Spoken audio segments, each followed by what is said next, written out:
And hello, everyone. Look, we're back. And what you're about to witness today may go down as one of the most significant days of civic action in American history. We're going to be following it here, action across the country, the streets of D.C., Jim Acosta's there, small town squares, red states, from the Arctic Circle to the plazas of Paris, Rome, Berlin. This is crazy, Joy Reid. Millions, Madrid, millions of Americans and their allies.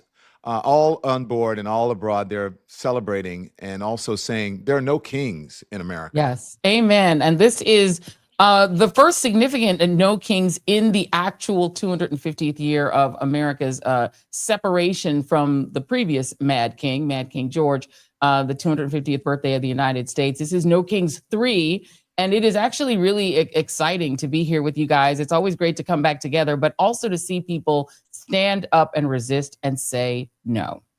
Yeah. And you know what I like is that, Joy, the person, we'll share the secret. The person who does the most work is Jim Acosta, because he's out there pounding the pavement. We're comfortably like Joy in our comfortable studios, and Mr. Jim Acosta, I know, having my coffee that I ordered in.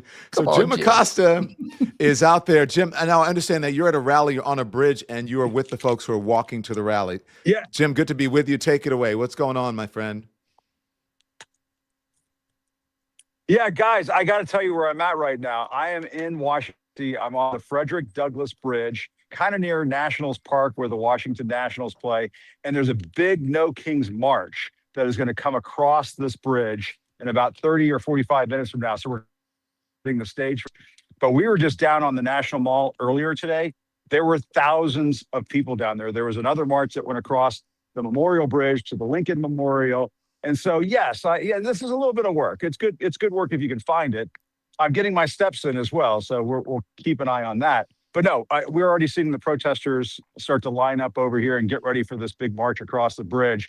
And what they're telling us, this part of the No Kings demonstrations today, is that this one might go by Stephen Miller's house. I'm not sure about that, but that's what some of the organizers are saying. So this could get interesting. We'll keep you posted on that.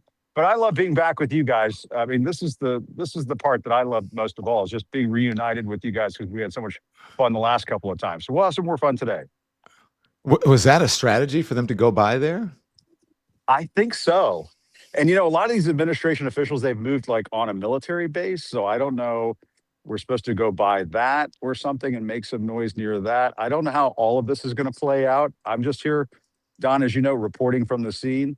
And so we'll see how this goes. But yeah, my sense is that they're going to try to start some good trouble today. I guess you could call it that. But no, I mean, earlier when we were down on the mall, there were thousands of people down there. It was so bad, you couldn't even get a signal down there. So we raced over here to do this. But I mean, it's going to be exciting to watch today. And as Joy was saying, I mean, this idea, this concept of no kings, this should not be a foreign concept to people who believe in democracy in this country. And oh yeah, it's the 250th anniversary of the Declaration of Independence. So we got some stuff to talk about today. Yeah, we do. And we've got people everywhere. Jim, I want you to stand by, jump in if what you're seeing. But it's interesting that you said you weren't getting any cell service because, or poor service because there were so many people. Joy and I have been talking about it. I haven't seen as much PR, especially in the mainstream media, as I saw for the first, and we didn't see that much. Remember, they didn't even cover the days of the rally. We were out here all day covering it. So I'm just wondering what the turnout is going to be, since I don't believe that it's getting much press beyond social and digital media. Correct me if I'm wrong. I don't know if you guys are seeing the same thing. Yeah. Well, we've been monitoring it on our end to try to see. Go on. No, go ahead, Jim. No, go ahead, Joe. Yeah. No, I was just saying it's partly because I think, a lot of these networks are afraid to report on this stuff. Right. Joy and I were talking about this yesterday. And Don, we talked about this too. These networks, they're afraid to report on this stuff. I was going to say the exact same thing, Jim. I think that there is probably coming from on high at some of these networks is probably a diktat to not emphasize no kings, because it does upset Donald Trump. And you saw Brendan Carr, who was actually bragging. I don't know how he didn't take credit for you too, Don, but he was bragging about being responsible for myself and Jim Acosta no longer being employed by mainstream news media outlets. He's just openly saying it. that Donald Trump is directing the mainstream media. He said, essentially, the corporate media has bent the knee to Donald Trump. He's bragging about it. They're not hiding it. They're not running from it. They're not denying it. They're bragging about it. And so I think if you're working at one of these mainstream outlets, they're probably not going to let you particularly live stream this. They're not going to let you stream this for hours and hours and hours today. You may do a report on it, maybe on Monday. They'll treat it as something that's going to happen on C-SPAN, but that they don't have to deal with. I think that's what we can expect. But I know that the Joe Reid Show team, we have somebody literally just flipping through the mainstream media channels, and we'll report back to see if any of them decide to cover it. Yeah, I think some of them do reports from now and then, but rolling coverage like we are doing it, no. I want to get some of the folks who we have out besides Jim Acosta, who's out there pounding the pavement. Jim is with us the whole time. He's one of the co-hosts here, but Steve Schmidt is a friend of the show, and we welcome him. And also Tiffany Cross joins us as well. Steve is in California. Are you in Santa Monica, or right? And then Tiff, you're in the... I'm in Santa Monica. Oh my gosh. And Tiff is in the DC area, I would imagine. But let me know what's up, Steve. You're out there. We can hear the birds. We're all very jealous. What's going on where you are? Well, we're at a beautiful park here on the edge of the Pacific Ocean.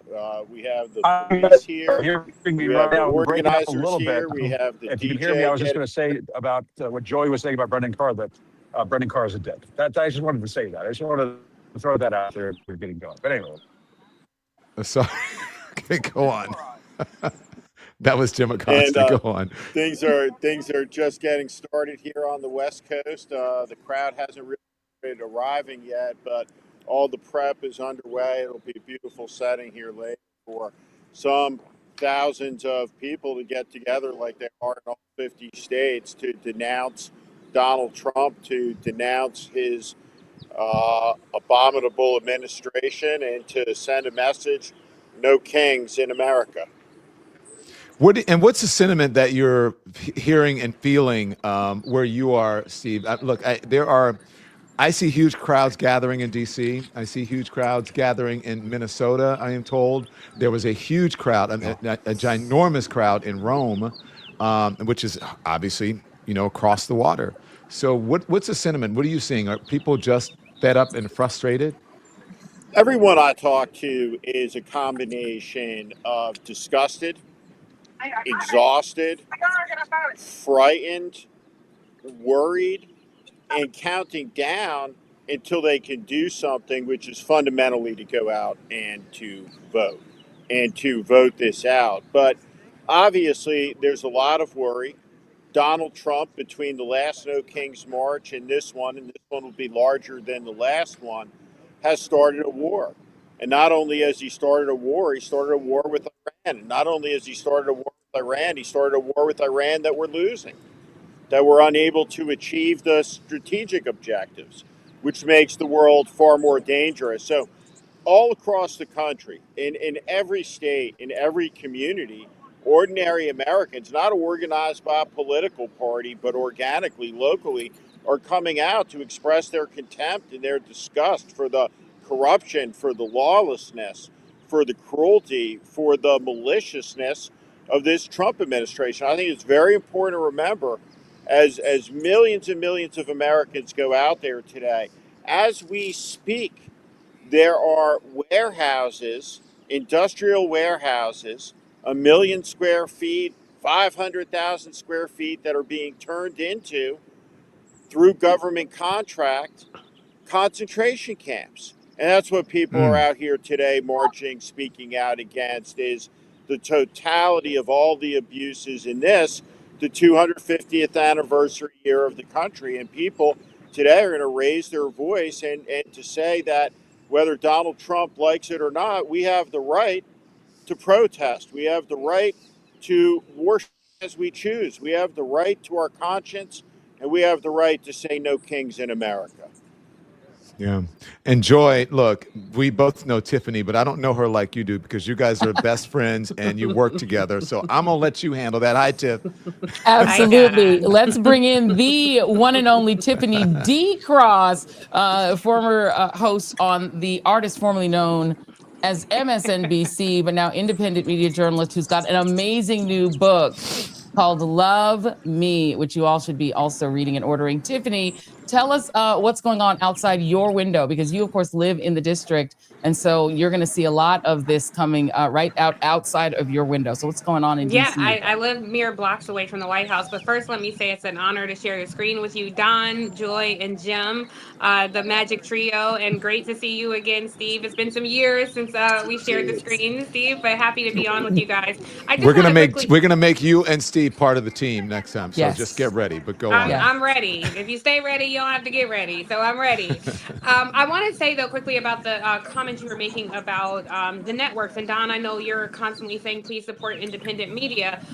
Joy, what you referenced Brendan Carr, the chair of the FCC, and what he was saying, he made those remarks at the CPAC conference, and he was bragging about, like you said, getting rid of journalists like the people you see on the screen. But also, we've heard these similar comments from SecDef, or Secretary of War now, Pete Hegseth, where he said, you know, the sooner that David Ellison takes over that network, referring to CNN, the better. So they're letting us know right now what they're going to do. So when you look for information, I mean, we're living in a time right now where thousands of interests is competing for our attention. You know, people have these smartphones that contribute to the dumbing down of America. So a lot of people don't even know that the Three Kings or No Kings protest was happening today. I was with Jane Fonda and our friend Rashad Robinson last night.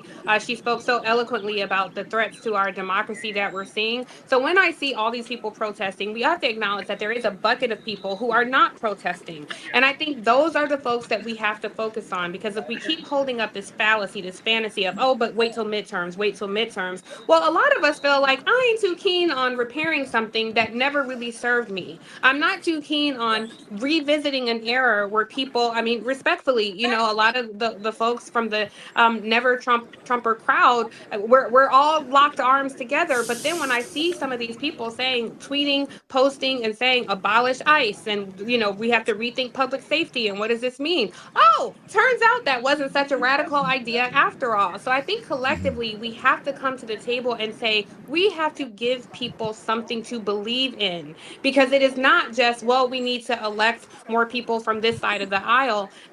Because, you know, on the Democratic side, there are sometimes where we feel neglected and unheard in this, you know, big tent. And it's not that the MAGA party, because it's not the Republican Party. These are a party of right-wing extremists. It's not that they were such great communications people and you hear the lie like, oh, they voted for Donald Trump for his foreign policy. We have to stop telling that lie. These right-wing extremists were so effective because they were rooted in our destruction, because they knew that there were people who did not want to operate in a multi-ethnic demographic society where everyone operated on equal footing. That is the truth of it. Of course, we can talk about Iran and the danger and its proxies and how they've been weakened for a while. And I, you know, still do some legacy media. And quite honestly, I'm offended that I'm sharing space with people who didn't know what the Strait was before 3 months ago, who could not name the bordering countries of Iran before, even today, who don't even know what the Caspian Sea is. And we are presented to the audience on equal footing,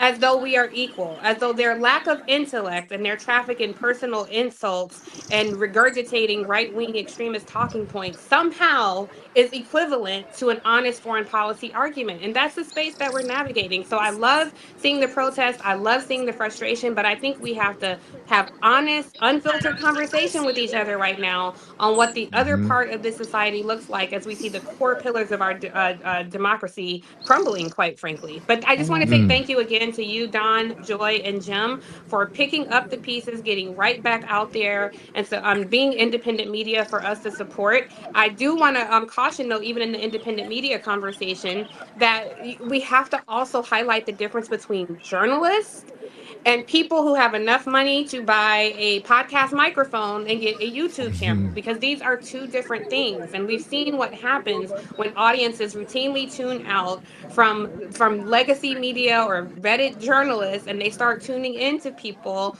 who say things that are not always true, and this eagerness to be the first to say something.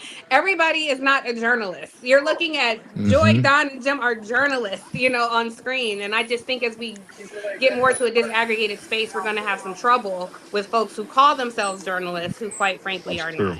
Amen. And Tiffany so Cross true. and Steve are longtime have worked in politics for a long time and have a history and a resume and the knowledge to be able to back up the words and the opinions or point of view that they're saying about what's happening. And there is a difference there as well, because if you look at especially the manosphere, people who came out of comedy, there's nothing wrong with that, but they're not steeped in politics. And Right. there are no standards and practices and all the things that each of us has gone through, whether we're journalists or consultants or analysts. We still have gone through professional training, and we know that what we say must be rooted in reality and fact. And I just wanted to say quickly, Don, I navigated newsrooms for 25 years. I studied journalism at the Clark Atlanta University. I built newsrooms. I got my start at CNN back in 2000. This is the time for everybody to gasp. No way, you were live in 2000? Yes, I was. But so it's even more heartbreaking to see what's happening to that network before my own eyes. I built a newsroom. I was a bureau chief here in DC. Joy and I obviously both anchored shows. And so we know the difference between somebody who's just giving their opinion, somebody who's an actually trained journalist who's skilled in fact finding, and of course our friends in print media. We always know there's that like gap between the print folks who are like, we're the real journalists. You broadcast people are worried about makeup. But it's true, so that, print media, that matters as well. So even shout out to our print media folks on Substack and wherever else they're building. I just want to make that clear to your audiences. Amen. Yeah. So true. Amen. And Amen. You get an amen. I love what Tiffany was saying there, because I mean, just think about we just need to take in what we're doing today. Don was arrested earlier this year. The Trump administration is bragging about kicking Joy and I off of the air. And yet we're still here. And Tiffany, you're still here. And Steve Schmidt, he's still here. And we're all collaborating in something new. The media landscape is shifting beneath our feet in real time. And this is the beginning of what's next. And we can hold the administration accountable. We can hold the president of the United States accountable just as well as the networks, or better than the networks, because we do it in this new space where we don't have executives breathing down our necks and saying, oh, you better be careful. Don't, be careful talking about Donald Trump. Don and I both know this all too well. We didn't have to worry about that until Donald Trump came along. Yeah. And But so we got, Steve. The thing about it is, though, go ahead. Oh, I'm sorry. No. I was just going to say that. Go ahead. No, you go first, Don. I'm sorry. We're jumping on.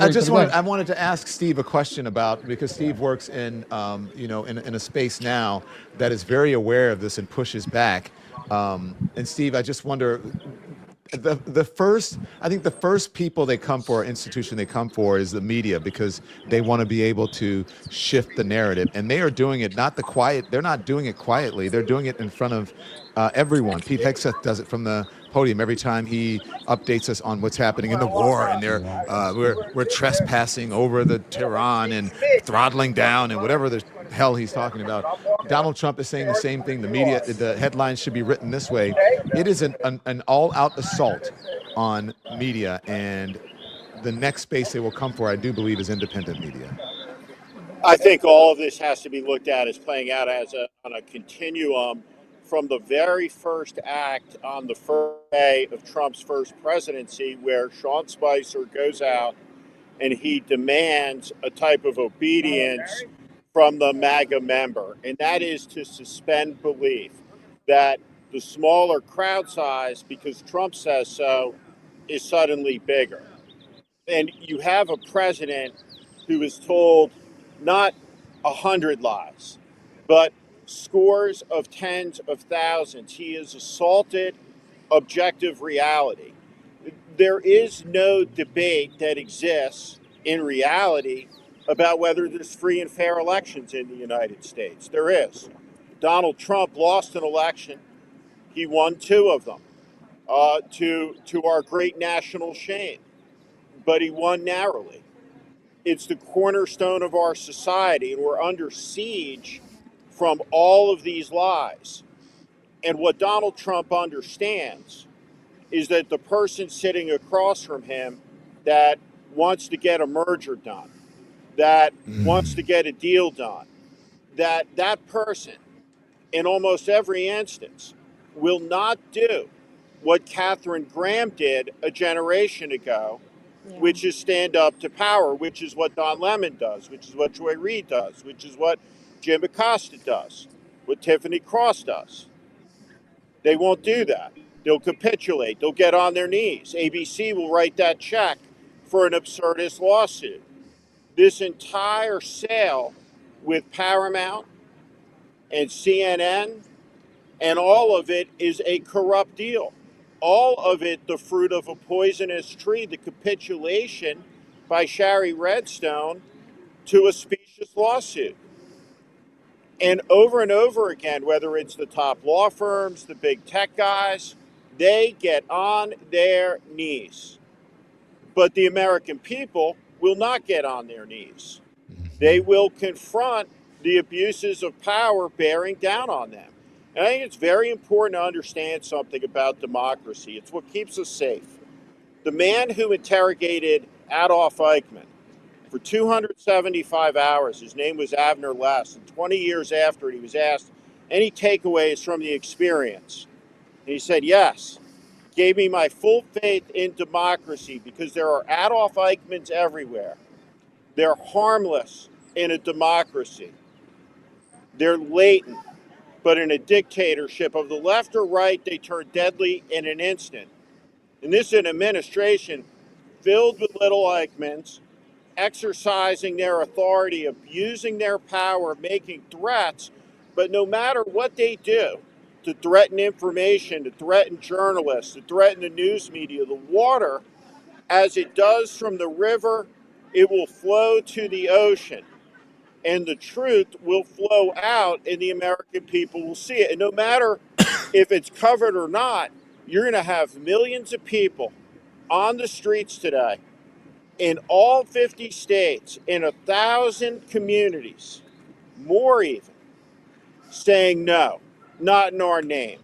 And that's powerful. And the truth and the lie in the public square have been engaged in a battle for 12 years' time. And we're in the middle hours of that fight, and it's undecided. And that's why we got to stand up and we got to talk honestly and clearly and directly about what's happening in the country. Joy, I'm going to let you take it away, but I just want to bring in now, just so we have MS Now legal analyst and former prosecutor Charles Coleman joins us. Go ahead, Joy, take it away, please. No, I just wanted to say, because we're having the team just go through and check to see what mainstream media is doing, because I think that, I think a point that's important to make is that, if you go back to the Vietnam War, but for the coverage of the protests, most people would assume that the polling from Gallup showing a majority of people favoring the war was the mainstream ubiquitous opinion about the war.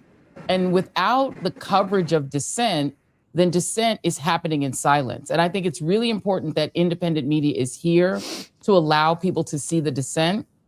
But I think if you even go back to the coverage of the Iraq War, there was a very great reluctance among mainstream outlets, because I was working for NBC News, local at the time. They didn't want to cover the protests. When George W. Bush was reelected, there were massive protests, but most of the media zeroed in on him marching down the street in DC and made it look like there were no protests. You didn't really see the protests. You would have had to zoom out or turn to C-SPAN.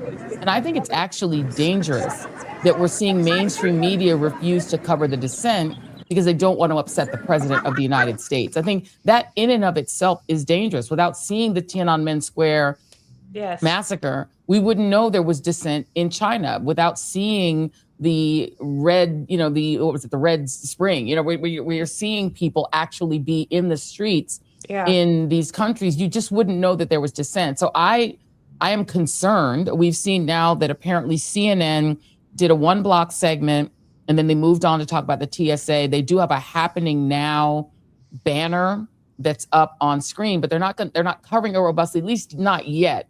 And I'm going to keep monitoring it, because I think unless the mainstream media acknowledges that there is dissent, it's going to be treated like internet gossip. It's going to be treated like something that's just for online people, and that it's not a generic, ubiquitous American sentiment that what this regime is doing is opposed. Can I just jump in really quickly, Joy? Because we really don't even have to go that far to foreign policy. So yes, certainly during Tiananmen Square, Kent State, the Arab Yes. Spring, all of these things, there was a narrative that the mainstream media had to present. But also, if you think about our own domestic policy, had America not seen what was happening when our ancestors crossed the Edmund Pettus Bridge, we would not have seen the change that we did. And so afraid were they to hear from the activist Mississippi Myectomy, Mississippi Democratic Freedom Party. You know who I'm talking about. Like, Yeah. I'm embarrassed to remember her name. Anyway, when she was Fannie Lou speaking, Hamer. Fannie Fannie Lou Lou Hamer, Hamer. thank you. Shame Yes. on me. When Fannie Lou Hamer was speaking, so afraid of her remarks that Lyndon B. Johnson, again, the victors get to script the narrative, but he did not This want people to hear march from is her. about He So to said, he get her start off to go planned. screen. across Right, exactly. Sorry, Jim. Go Jim, what are you ahead. saying? Oh no, I was just gonna. I'm sorry, my God, I didn't know. I heard a pause, so I was going to jump in and say that this march is about to get going across the Frederick Douglass Bridge into downtown DC shortly. But the only thing I was going to add to what Joy was saying, which was absolutely brilliant, was that they used to do it this way, the way Joy is talking about. The late Walter Cronkite, the great Walter Cronkite. It was Walter Cronkite who said during the Vietnam War that the Vietnam War could not be won. And so we had anchors with balls. We had newsmen and newswomen with balls and spines back in the day who would tell the people what they needed to hear. We don't have Edward that R. now. Murrow. Now we have an That's anchor right. of the CBS Evening News who says, That's we right. salute you, Marco Rubio. That's right. And that there are two sides to January 6th. So anyway. And the reality is, Jim, they still have a majority of Americans who get their news from mainstream sources. Will the audience at CBS, which is a dwindling audience, but it's an older audience that is a dedicated, mainly majority white audience, which means a majority Republican open audience, if you just do it demographically, right? But that mainstream audience, will they know that there's dissent, or will they be told by Barry Weiss's outfit that Trump is popular? I recall being in this business as for 8 years, I was told by the mainstream media, for which I also worked, that George W. Bush was an enormously popular president. It was a line written into almost every anchor's scripts. Meanwhile, his poll numbers were in the 40s. And when Barack Obama reached the 40s because of people's objection to Obamacare, we were told he was an enormously unpopular president with the same numbers. And so what the media still has the power to do is to shape narratives. And because we know, most of the journalists wake up in the morning, read Politico, and then all say the same thing that they see in Politico. Tomorrow, will we be told on mainstream media that essentially there was really not much dissent? There were a few scattered protests, and Bruce Springsteen performed in Minneapolis. That's what I'm concerned about. There's a particular irony. Shout out to Politico, Charles Coleman. Hey, I don't write for them. I'm trying, no. Nah, there's a particular irony about this. If you look at the cycle of Donald Trump's foray into politics, in as much as in 2015, when he came down that escalator, it was actually mainstream media that had the decision to make as to whether they were going to legitimize some of the things that he was going to say or that he was saying. When he started talking about they're sending the rapists, they're sending their worst people, when he was making fun of the differently abled, it was mainstream media at that point that had an opportunity to say, we're not going to sort of legitimize this by sort of giving it the platform to breathe that they did. And ultimately, now that they find themselves in this ratings, Charles, ratings. Oh, absolutely. And I think Steve's point about the industry was one that I've made on this platform before, for people who don't understand where their industry is from a standpoint of consolidation, from a standpoint of shareholders wanting deals to go through, and from the standpoint of Trump obviously being unabashed about putting his thumb on the scale with respect to all of the deals that we've seen, not just with Paramount, not just with Comcast, not just with CBS, not just Viacom, but the entirety of how the changing industry and that business model has been transformed. I think it is very ironic now that the media is also, yet again, as Joy just said, in a position to shape narrative around the dissension to this administration and what they're doing. Go ahead, preach. Charles, you just shut everybody up. And well, I mean, the reality is they have a decision to make. No, they have a decision to make. And I think it's actually really kind of important for us to follow and to cover what decision is made tonight. I'm now told that Alex Witt is covering on the artist formerly known as MSNBC, Ms. Now, that they call themselves now. She's covering Minnesota. That is being covered. But I'm keeping my weather eye on our old industry because they still do have, while declining influence, they still have influence. Steve, I want to know you as I sort of, can I call you a political historian type? I know that that's not your official title.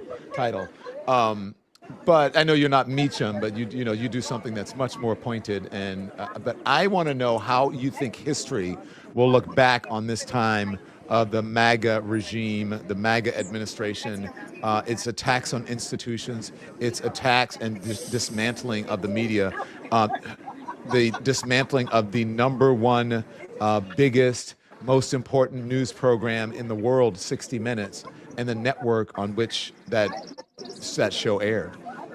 John Kennedy talked about the High Court of History, and the High Court of History will judge MAGA and Donald Trump brutally. He's the worst president in American history. I don't have a doubt in my mind that 20 years from now, it will be very, very difficult to find anybody in the country who cops to voting for Donald Trump, to being behind any of this madness. We have set down a catastrophic path over 12 years. And all I can say is that after the Dred Scott decision, Frederick Douglass was very depressed. And he was shocked out of his depression by Sojourner Truth, who asked him this question: is God dead? And for Douglass, it jolted him because he was a very faithful man, and he realized immediately that he was guilty of a type of idolatry, that he had put his faith in a Supreme Court, an institution of men. And when he gave a speech decrying this decision, he talked about that maybe there's a necessitous link, an unforeseen, unseen necessitous link in the chain of events that can't be properly understood in the moment, but he said will lead to the downfall of the entire institution of slavery. And that's what we got to think about in this moment, is not so much how we got here, though it's important that we understand how it is that we got here, but how it is that we're going to have a reawakening in the country, and how it is that we're going to get out of this mess. An era of reform and renewal and a renewed patriotism that follows this Trump disaster. And so we see the power of the media. We just spent a bunch of time talking about it to shape the narrative. But the reality is that the American people look at this, and 70% of them almost, 30% approval. His numbers are in a state of collapse. We are in the early hours of a war we are losing, and the economic shocks from that event have not yet hit American soil, but they will. Yeah. And so when we look at this moment, history's going to judge it brutally. It's going to judge the collaborators brutally. It's going to judge the Lindsey Grahams brutally. It's going to judge every person who knew better but did what John Kennedy warned about, which is try to seek power by trying to ride the back of the tiger only to wind up inside. Steve, can I ask you? Yeah, sorry. Go ahead. I'm so sorry. I didn't want to interrupt what you were saying because I was so captivated by it. But just hearing you go through history and having the very wise counsel of, yeah, we got to talk about how we got here. But right now, let's talk about how we move forward. And I do see, you, a longtime member of the Republican Party, but there were always Republican policies that were harmful. So while Donald Trump may be less articulate, he's still echoing some of these same sentiments. And so as I see people who voted for Trump not once but twice, who support some of his policies, but when they're hit at the gas tank and they say, oh, well, now I'm done with him. Or when Yeah. something very specifically tailor-made harms them, and then they say, okay, I'm done with him. People say we have to welcome them because, you know, the enemy of my enemy is my friend, or, you know, it's a coalition building. And I'll be honest with you, Steve, that's not my ministry. I am not equipped to align with people who have always believed a certain thing. I think they may be more receptive to hear what you have to say. So I'm just curious from you, this rational person who I know who I've been on air with so many times, what is the message that you say to those people who may still hold some of those racist beliefs, sexist beliefs, people who are anti-trans, but they want to come align on this side because something very specifically impacted them? I I think one thing that's important to understand is like at this moment when he's at a 30% approval, he can only lose another 4 points. His floor is at about 26%, and so trying to understand his cult, trying to rationalize it, trying to reach out to the lowest common denominator. I don't have a lot of interest in it as well. Yeah. I think it's a huge mistake to, and I know you're not doing this, but to look at the Democratic Party as on the one side there's good, and then on the other there's bad. Yeah, I think definitely. I think the failures have been profound in both parties that led us to this moment. No society that doesn't have a lot of rot doesn't have a President Trump. And when Yeah. I hear you talk about that person who says I'm off the train because gas prices are high, I think you have to be open to that person, but you have to be open to that person not on their terms, but on your terms. And at the end of the day, the thing that we have to all be for, that we can't compromise on, is this, is that we believe in the checks and balances. We believe in a president, not a dictator. We believe that elections have consequences, that we decide who leads, who has power, and that we believe in the freedom of speech, and we believe in the freedom of religion, and we believe in the separation of church and state, and we believe in these things without compromise. And we're not going to negotiate them with Donald Trump. But I think that we have to be able to see disagreement in good faith without backing up from the central proposition that our whole cornerstone of our society, our civilization, is rooted in the idea that we're all equal, endowed by a creator, however you conceive of him or her or whatever, Yeah. with inalienable rights, life, liberty, and the pursuit of happiness. That is what is at stake. And Yeah. that's what we have to stand up and we have to be for. And when we look back on 20 years from now, when people say, wow, was it really that bad? Did it really seem like you weren't going to get through with that? And when you tell the story of how we got through it, the story of how we got through it is a story of patriotism, where Americans put the most important identity that binds us together forward, which is an American identity. And John Lewis talked about this. He said, doesn't matter what ship our ancestors came in, we're all in the same boat now, and all of our kids are going to be living together, including with the MAGA people, in 50 years. And what we got to make sure is for our descendants 50 years from now, that grandma and grandpa MAGA don't win this fight that we're in the middle of, that the American proposition endures in this fight. And I think that's what so many millions of people are out on the streets doing today. Thank Well, you, that's it. Steve, Look, for I answering appreciate me. that answer. Yeah. Tiff, I know that you got to go. You got to run. Yes. Yes. We will take Applause for Tiffany. Thank you. I will Applause say, for Tiffany and Steve, applause for for that Steve. answer. as we thank Tiffany and let her go, I will just say to you, sis, I'm one of those people who says I'm happy to pull up the life raft, but you're not getting in this life raft to put a gun to my head. You're gonna get in this life raft and you're gonna sit down and be quiet and don't Or try to to put a stab gun it to with my a knife head and let all or the air stab it out. with a knife or push Right. me out. Right. Because a lot of the Right. MAGA people would get in a life raft and That's shove right. us right into the sea. So Right. let's just Yeah. be trust but verify. Thank you, Yeah, Tiffany, but I for bringing that up. appreciate Steve's remarks and his, because there is a demographic that has to hear that message, and I just Yeah. it's not my ministry to deliver it. So I appreciate your remarks, He Steve. did it Next very time we're in well. the same city, we'll clink glasses, my friend. And I'll just say I like my Steve Schmidt as Steve Schmidt. Woody Harrelson could never. Thank you.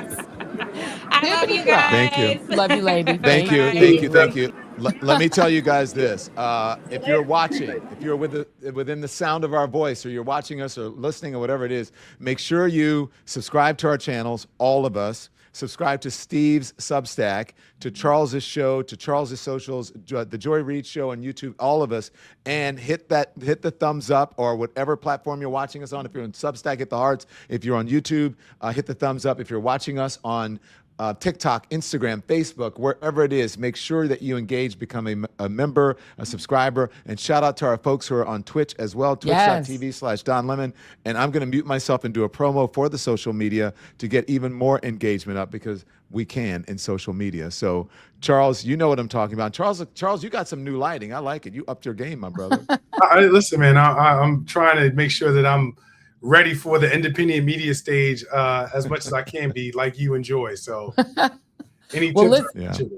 Any tip? Well, the tip is to hang out with the right people, and that's what we try to do over here. Because the good Lord has brought us all together in the worst way possible through leaving mainstream media. But I think it's really important. I just want to note that what we're seeing on the right-hand side of the screen, as I'm looking at the screen, is we're starting to see the gatherings, and I believe this is in DC. I don't know if we have Jim up anymore, but these gatherings are taking place. There are 3,100 that we know of taking place across the country, from red states to blue states, large towns to small, Atlanta to Minnesota, all over the country. And this is just, you're seeing the map there of just what we know of. And Indivisible is one of the groups pulling them together. MoveOn.org is also another entity pulling them together.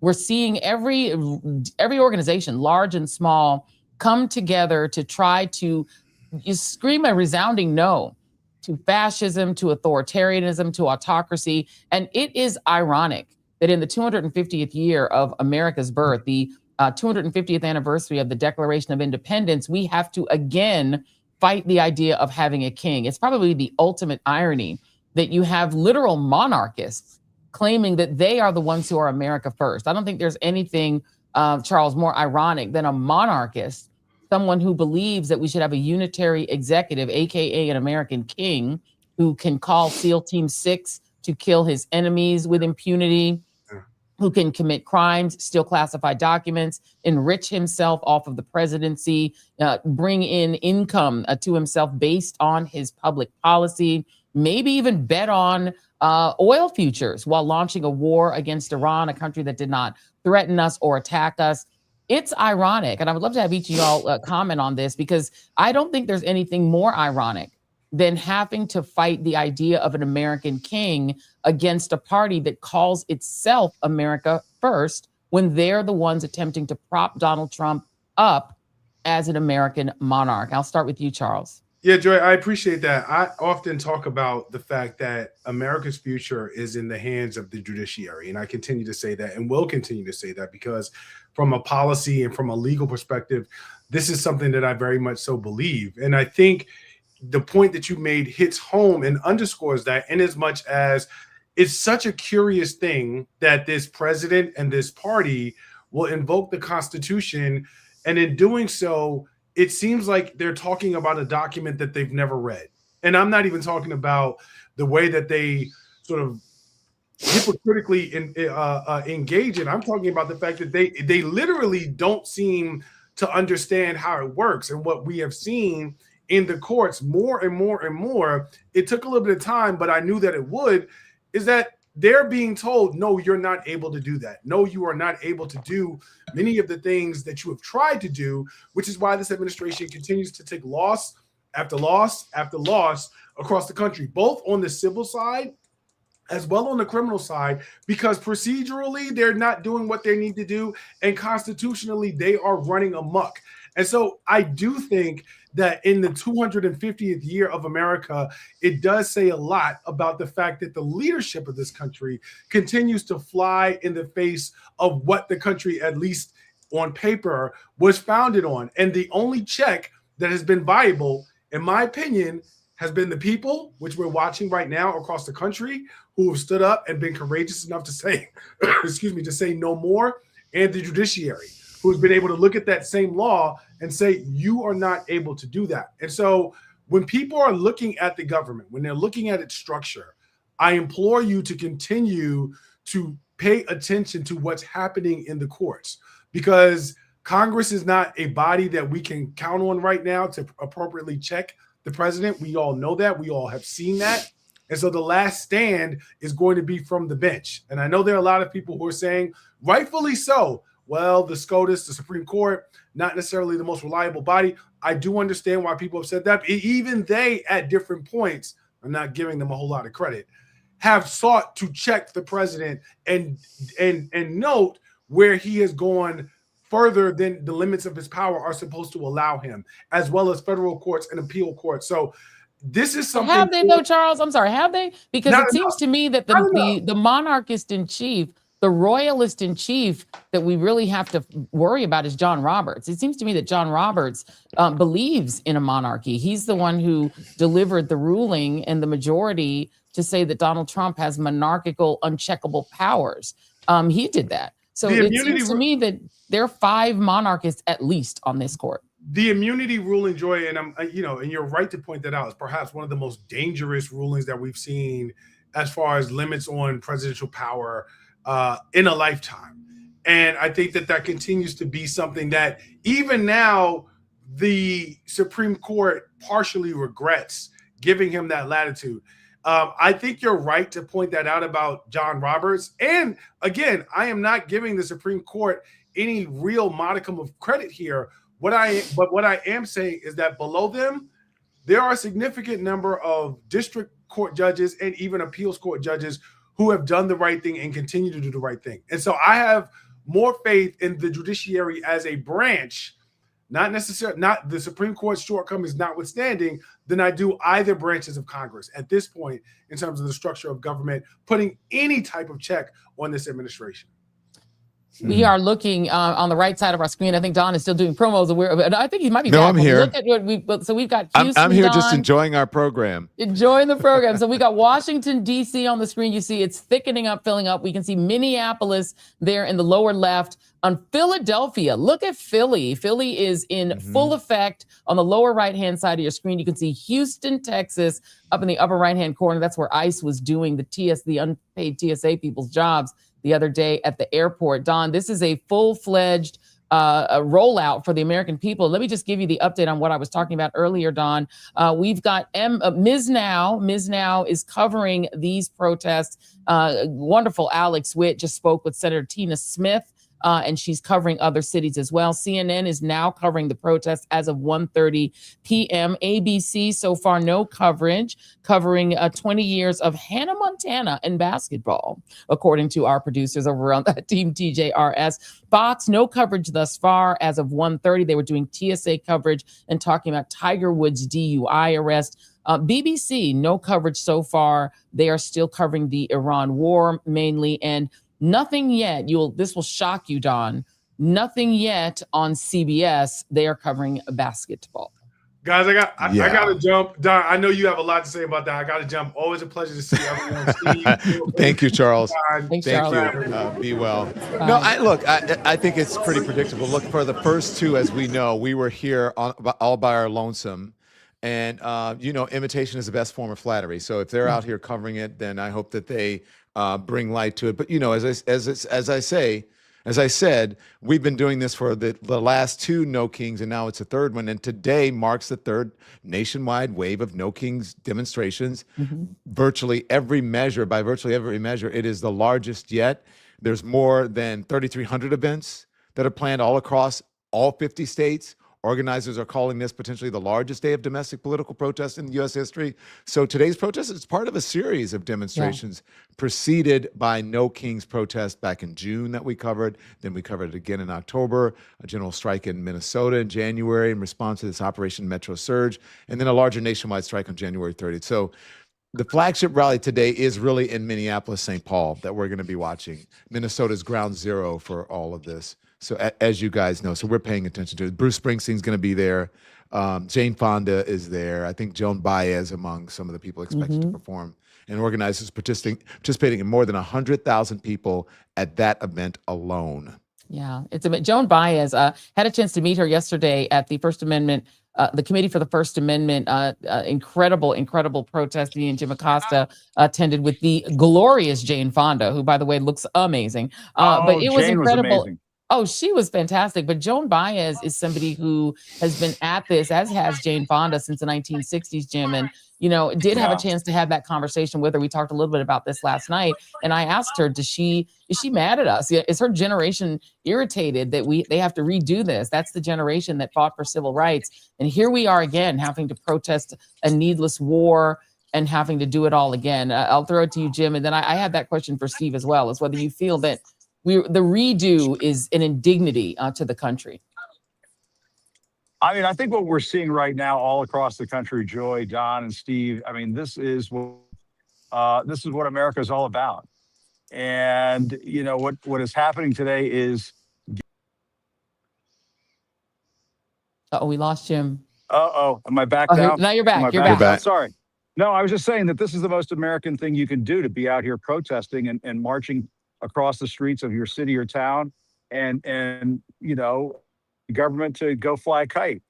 And you know, one of the things that, you know, Donald Trump was talking about last night, I don't know if you guys saw this, he gave this speech where he was talking about how he likes to hang around losers. He said this, he was giving a speech and he said he likes to hang around losers because he wants the losers to look up to him and listen to his stories. He doesn't want to be around successful people because he doesn't want to hear those success stories. He wants to be around losers. And so the question is for J.D. Vance, for Marco Rubio, for Lindsey Graham, are you the losers that Donald Trump is talking about? When I look across the country today, guys, when I see Steve Schmidt, I see Joy, I see Don, I see people who are winning. We're winning in this world of independent media because we're bringing the truth to the American people. Joy's talking about the losers of the media who aren't going to cover this stuff. You tell you're not going to cover millions of Americans taking it to the streets on No King's Day because you're afraid of the dear leader? Is that what winners do? And so, I think that what today is all about is winning. It is the beginning of winning and taking back this country. And, you know, Steve Schmidt is absolutely right when he talks about, you know, what history has taught us, what generations of leaders have taught us before this moment that we're in the middle of right now. And I'm inspired by what is taking. I'm inspired what is happening in Minneapolis today. Think about what people have been talking about. The city of Minneapolis should win the Nobel Peace Prize. I think that is totally fitting, given what Minneapolis has been through. I mean, Don, you were there. I agree. I agree. You know, I was down in the mall earlier today, and I saw a young man who was wearing the same little hat that Liam Ramos was wearing when he got picked up by ICE and taken down to the Dilley Family Detention Center. I mean, this is the kind of effect, the impact that the struggle in Minneapolis is having on the American people. All of that says winning to me, that Americans, they know what winning is, they know what losers are, and they see one at 1600 Pennsylvania Avenue. Indeed. The host of the Jack Cocciarella Show on YouTube and the brand new contributor to The Bulwark, Jack Cocciarella, joins us. Jack, you're in this fight. Jack, are you part of the Manosphere? Can I? The only positive member. I don't know if I want to be lumped in. I just watched the documentary 2 days ago, and it's funny how polite all of those guys are, how like pretend kind they are. Like they all say yes sir and yes ma'am, and like you go sit up straight and shake hands. They're all just such dicks, though. It's funny the facade that they put on. That was my takeaway. I don't know. That's just like, that is something I've observed in life. I just feel like there's a lot of horrible people who play polite, and then they're just disgusting and awful. I don't know if anyone else has watched the documentary, but that was my big takeaway. Besides, these guys are freaks and chuds, and Joe Rogan called them dorks. But Don, why are you lumping me into the manosphere? Last time you said I brought up Nick Fuentes, and now you're like, oh, Jack, are you in the manosphere? You're selling. Well, I was just going to say you're doing? sounding like a millennial Steve Schmidt there when you said these guys are just dicks, because that's the level of honesty that you bring. So Jack is with us, but Steve, I think Joy had a question for you. I did, because I you spoke so eloquently about the history, and I like you, I'm thinking a lot about this being the 250th anniversary of the country, and I wonder if you could also respond. I asked Charles Coleman, but I wanted to hear your response on it as well. The irony that 250 years after the Declaration of Independence, we've got so many monarchists in the party that calls itself America First, down from, I would say, John Roberts on down to most Republicans in the United States House and Senate.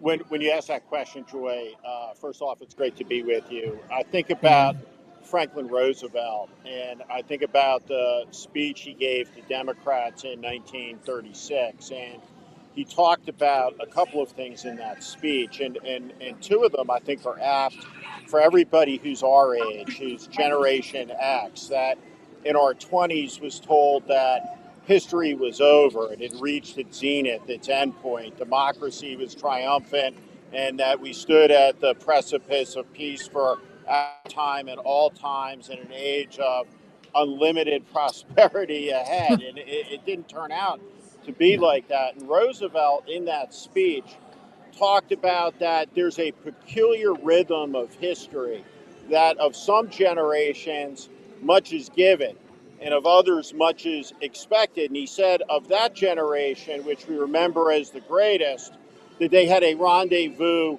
with destiny. And they did. And I think this generation does as well. And in that speech, he talked about that we had a king and we got rid of the king, and we had political liberty. But because of the inventive genius of mankind and the ambition of men to become kings, there are new empires, new monarchists who have risen up.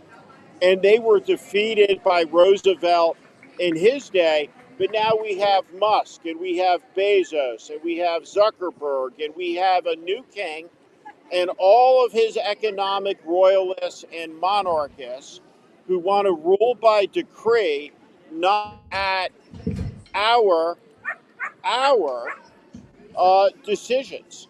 And so at the end of the day, this is a perpetual cycle, that there will always be an accumulation of power into too few hands. In the American system of government, its inventive genius allows us to smash it. And that's what we have to do. The focus of politics, all of the issues that we've debated to the point of irrelevancy and staleness, that era is over. The issues ahead are fundamentally going to be about breaking up great consolidations of power amongst the media barons, against the tech barons, the agricultural barons, the business barons, the dukes, and the viscounts of our new age. And that's what politics in a populist era that the Democrats have to find their way to, that's what it's going to look like. And so FDR had the problem, we have the problem, and we have to deal with it as a country because it's a very significant one.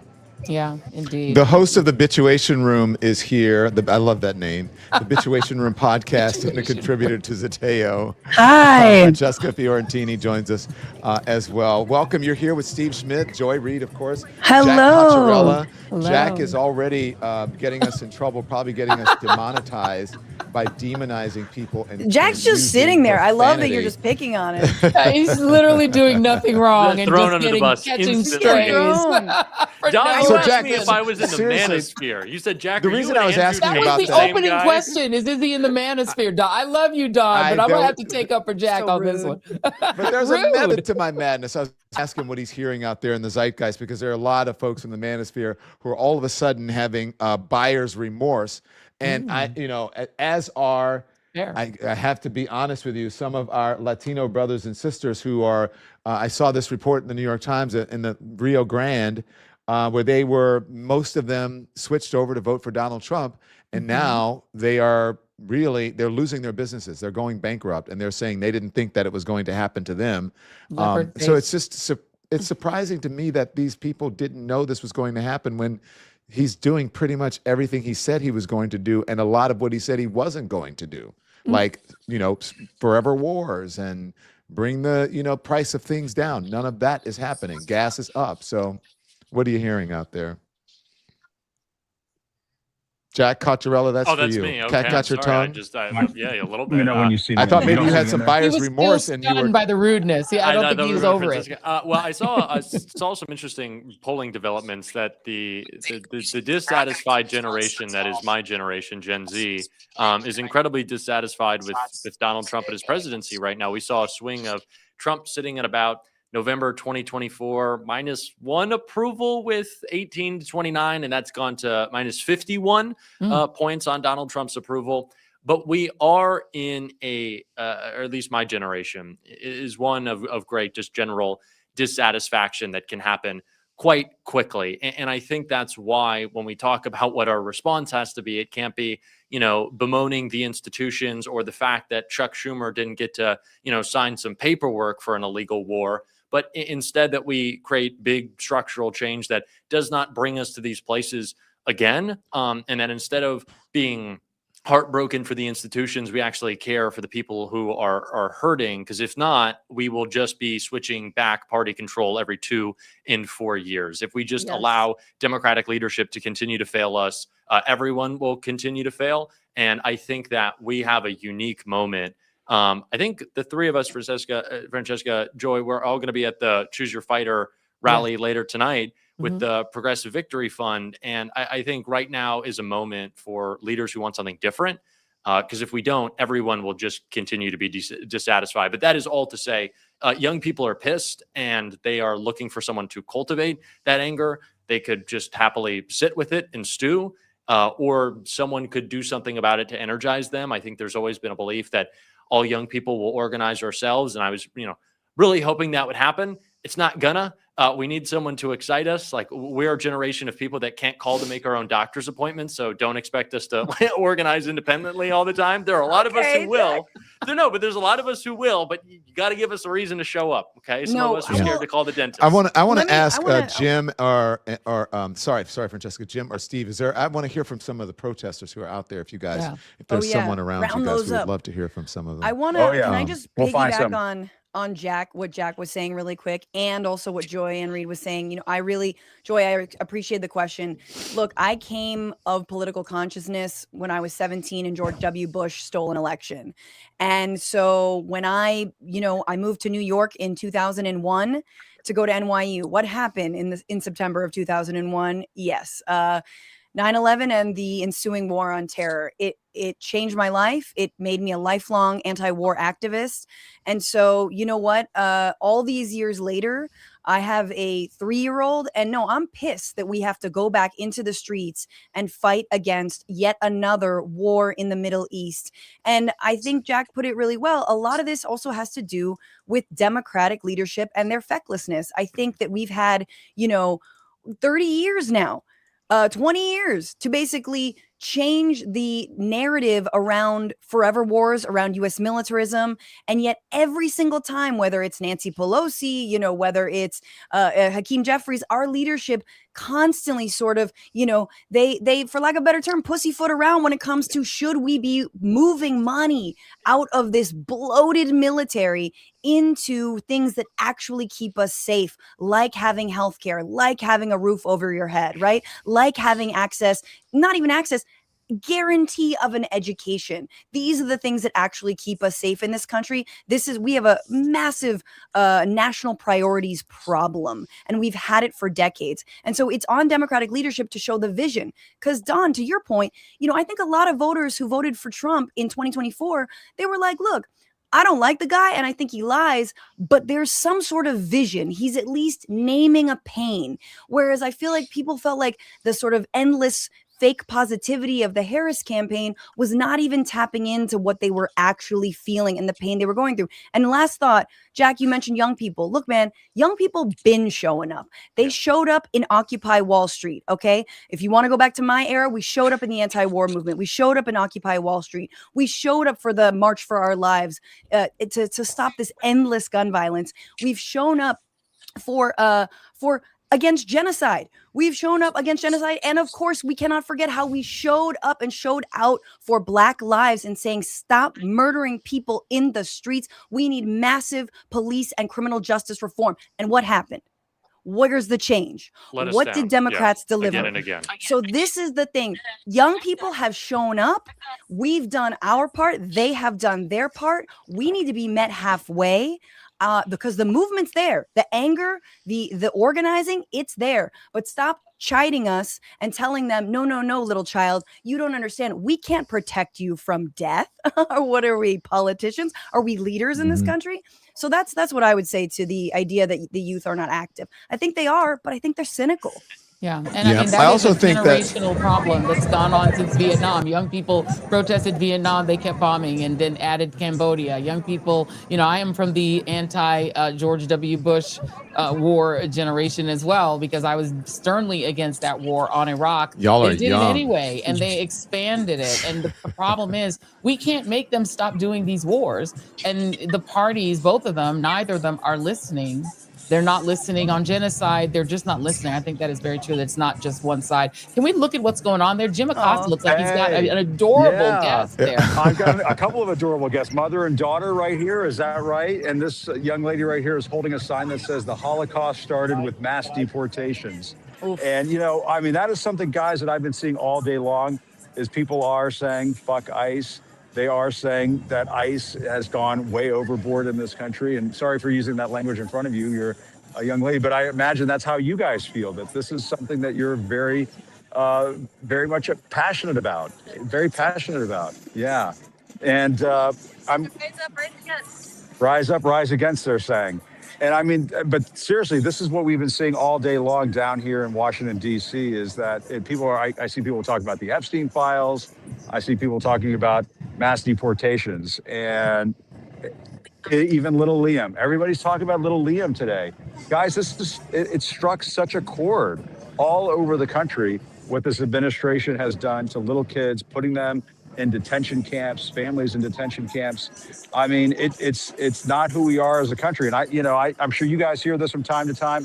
I get the comment on my show from some of the people in the comments. They'll say, well, it is who we are now. And I push back on that. And I say, no, you can think that that's where we are right now as a country, but that doesn't have to be who we are permanently as a country. And that's why you have events like No Kings. So we don't have mass deportations leading to far worse things that we've seen in our history as a people. Jim, I would say for the moment, though, that is who we are. It doesn't have to be permanently, but I do believe that's. Thank you. It's happening. So it is happening, and it's good to see those. You were talking about young people; they were very young. Yeah, that's very important. Well, I was a mom and a daughter. I think is a mom and a daughter. Oh. Is that right? Very nice. I love my gosh, well, mom is young. Ask the mom what she's taking, because I want to. We're all young. No one is old until they say they are. And by the way, let me. I know, Steve, age is but a number. Steve, I know you got to run. So if you have an exit comment before we free you to your No Kings weekend, Steve, if you want to give us your outro. Give us your big outro. Well, the crowd is starting to fill in here next to the Pacific Ocean in Santa Monica. And what I just Can you show us around, Steve? Is there any way you can move your camera or no? Just so we can see? Can you do a little spin? Around? They want you to show the camera around. There we go. Oh, yay. That's great, Steve. Go ahead.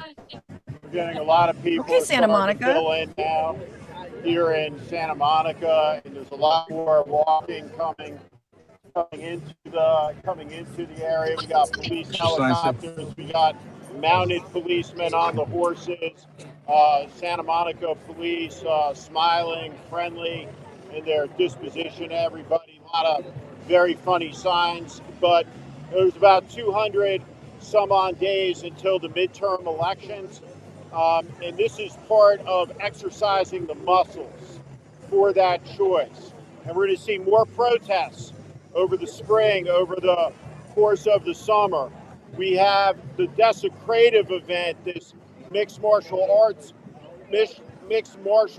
match on the White House lawn on June the 19th, Trump's birthday. It's also Flag Day. It's also the anniversary of George Washington taking command of the Continental Army 251 years ago. So as we move now closer to this momentous anniversary, John Adams and all of the founding fathers, I think, are looking down and they're cheering for us. They understand that we won't have a big celebration this year, that we're going to have acts of defiance in this country, that we won't submit to this, we won't bow down to it. And when you look out today, it's just a reminder that our politics today isn't divided by progressive versus centrist. It's divided not by right versus left, but by right versus wrong. And we have a supreme moral test for the nation ahead of us. And when you see 1 million people, 3,100 places all over the country with people coming out and saying no more, enough, that's a powerful thing. Steve Schmidt. Steve Schmidt joining us from Santa Monica. His Substack is The Warning. Make sure you check that out. Steve, we really enjoyed having you. Thank you for being a friend of the show. We're gonna start calling you our great stuff, Steve. International, what do we call him? Consultant, advisor, correspondent, whatever. The Historian senior at large. international executive. Yes. Thank you, Emeritus. Steve. Be well, my Thank you, friend. Steve. Thank you so much. Bye, Steve. Absolutely. Francesca, More I'm glad signs that you're here, too. guys. Got And some you're- more signs. Oh, go the ahead. sign What game. do you Yes. got? What do you got for us? There What we you go. got? Protect the free press. I just saw a sign that says protect a free press. There you go, right there. Do you People see on my our shirt, side, guys. Jim? Can you see? I love it. I love it. Don, show Yes. it off. Show us the merch. Show us the goods. We will not be Don. silenced. Cheap plug. I like it. That's great. Good I plug. love it. Got to get the plugs in Wait, there. I like But the Don, way you were saying that the merch, the proceeds for that merch goes to a good cause. Every single bit. It's on. I'm not doing this because I make money off of it. I don't, but it happens to be on my website. If you go to donlemon.com and you go to the merch store, it is all of this goes to the Committee to Protect Journalists, and this is We Will Not Be Silenced. We stand with independent journalists, the Don Lemon Show, and so does the Jim Acosta Show and the Joy Reid Show, and Jack Contarella Show and the Waiting Room with Francesca Fiorentini as well. Francesca, this is a really, really critical time for journalists in this and journalism in this country. I mean, indeed. And I think this is why, I'm so glad that you're here, that Joy Reid is here, that Jim's here. Like, I mean, we've watched you for so many years and respected your work. And the fact that you couldn't, be kept quiet, or that you didn't sort of like, disappear and say, all right, I'm done with, media and journalism. You're still trucking. That is a really good sign to those of us who never actually, I mean, I had like a small toe in MSNBC, but a little pinky toe. But I feel like you all were in, I mean, you don't like to be, maybe you don't like this framing, but sort of a canary in the coal mine. Like, if you can't handle Joy Reid, if you can't handle Don Lemon, if you feel like if these institutions, and you guys, I'm sure, have untold stories of the things that, and the hoops that you went through, and the things that, you got axed at the last minute, and, push and pull with your executives.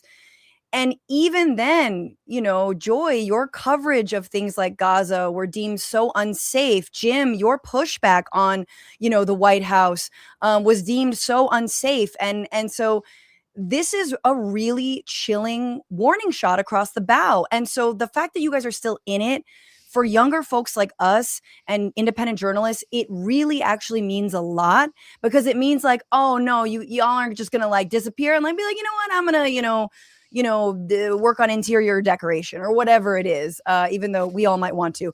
But like that, I think, is great. And I do think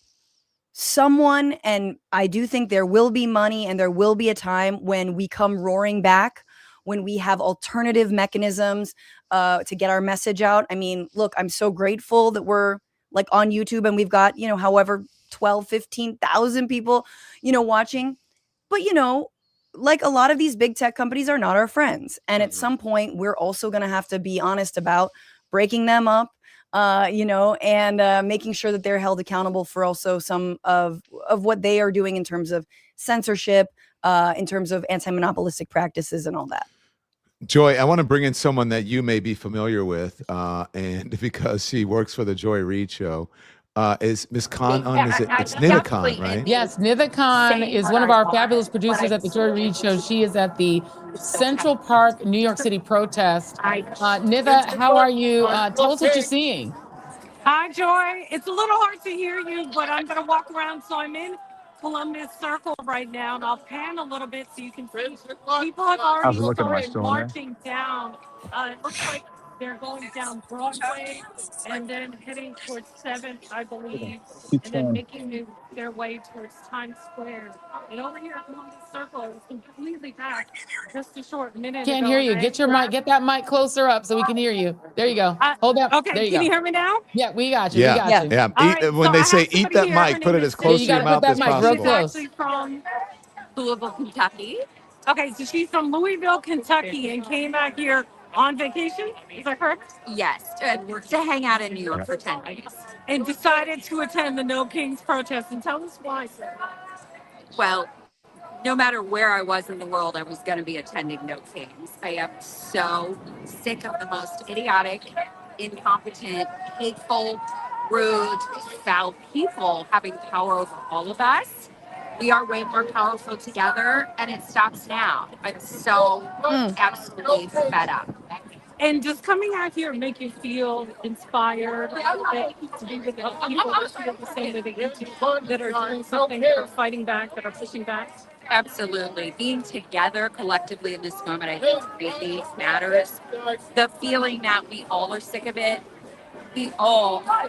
We put up with enough of this absolute nonsense. I could point at any random person here and I think they'd be a better president right now. We're sick of it. It makes me feel so comforted to know that there are millions all over the US and all over the world who feel the way I do and who just want a saner, kinder world where we can all live together. It was very well Hey, said. Nitha, Thank can so you much, ask a Cynthia. question for me, please? So, as Can she you just ask her so a question for eloquently me? put, I'm sorry, say that again? Oh, you let her go. I was going to say I had a question for her, but go Yeah, ahead. go You ahead. already let her go. Oh no, I think my audio, I'm having difficulty hearing you guys. I apologize, but I'll just continue to walk around and see if you can get some of this at Columbus Circle and maybe grab some other people as well. And so we'll check back in with you later, Nitha. I don't think she can really hear you, Don, but I'm going to type her a message in her text. I'm going to text her. Listen to me like, I'm going to type her a message in her text messages. That's all I'm going to text her and I'm going to ask her, tell me what you wanted her to find out. And I'm going to text her that now. She said she wanted a kinder, gentler nation, basically, is what she was saying, right? But what I wanted to know is there any one thing that was driving her, that was motivating her to come out today? Is it the war? Is it gas prices? Is it the Epstein files? Or is it all of it collectively? But I want to know, basically, what's the number one thing for her? Like, for me now, it's obviously the First Amendment and freedom of the press, right? Yes. So I'm wondering what are people's main motivations? I just texted her that question. Nitha, to check your phone. Look at your phone. I want to just say that I think she put it so well.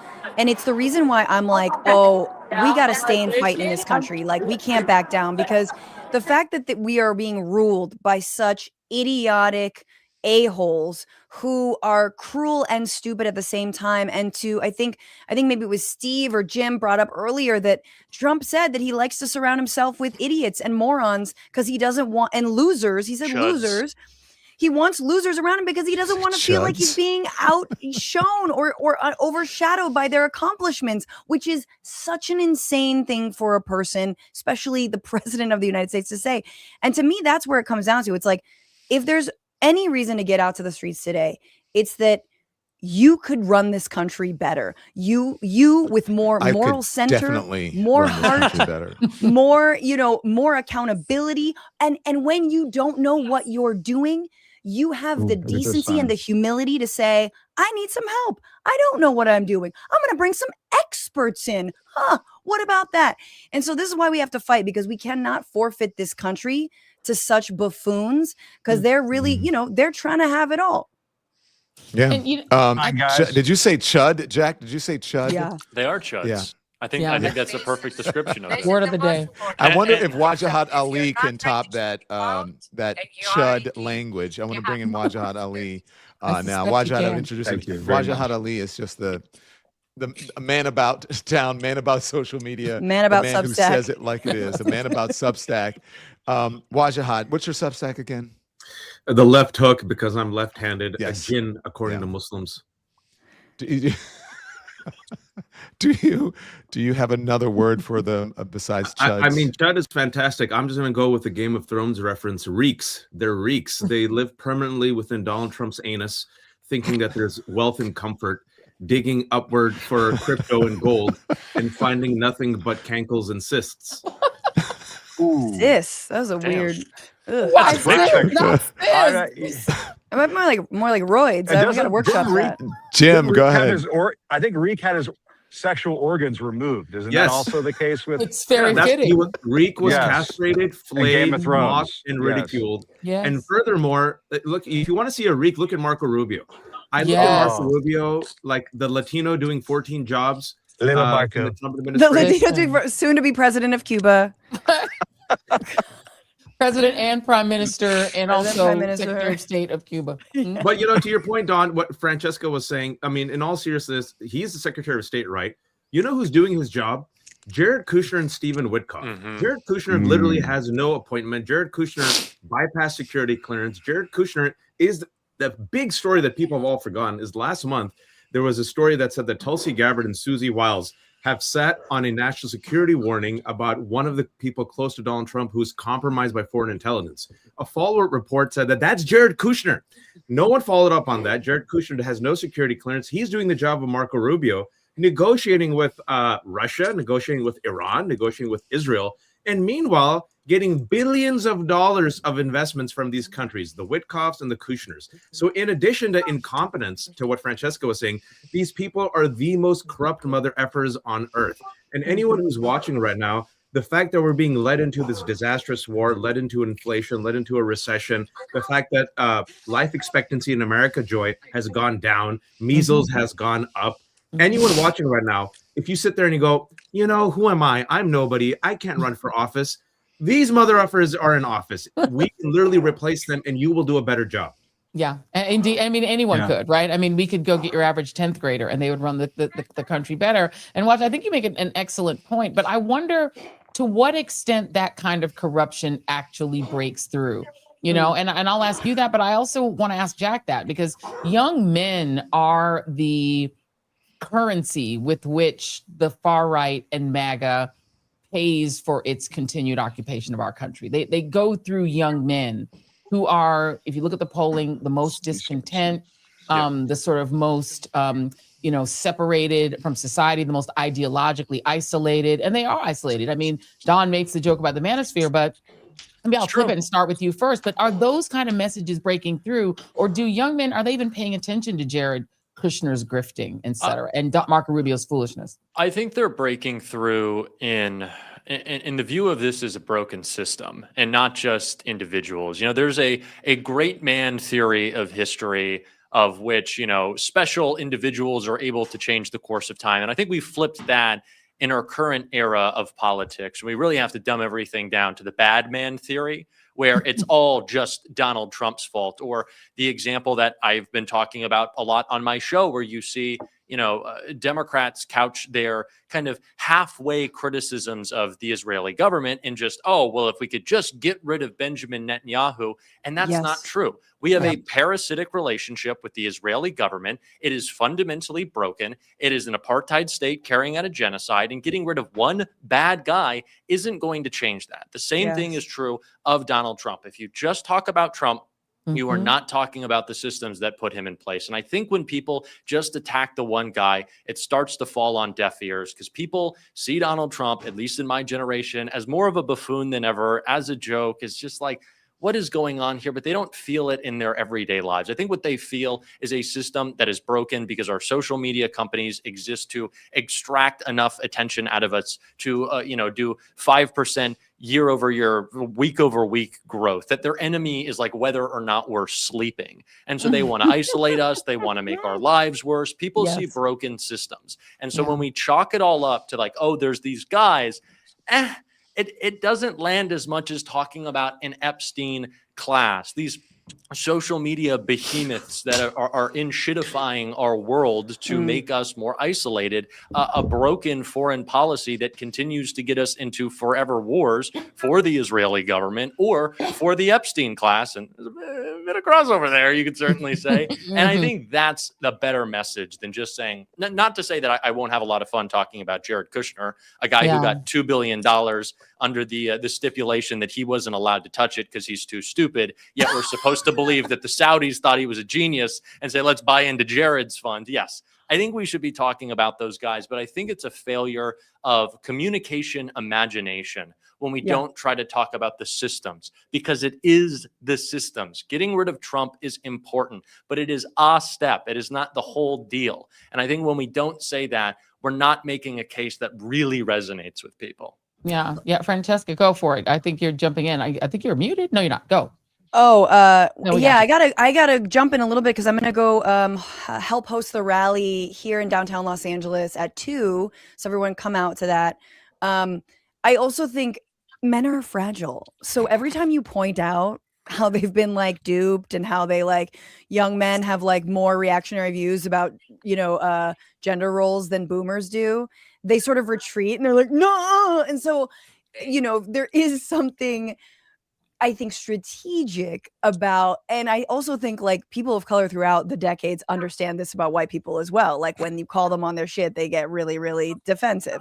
So we have to put forward, for good and bad, universal program, universal visionary ideas that include everyone, but also can, not flinch at saying we are an anti-racist, multi-ethnic movement like that, and we are feminists like that. That should just be sort of like easy to roll off the tongue. We don't throw anyone under the bus.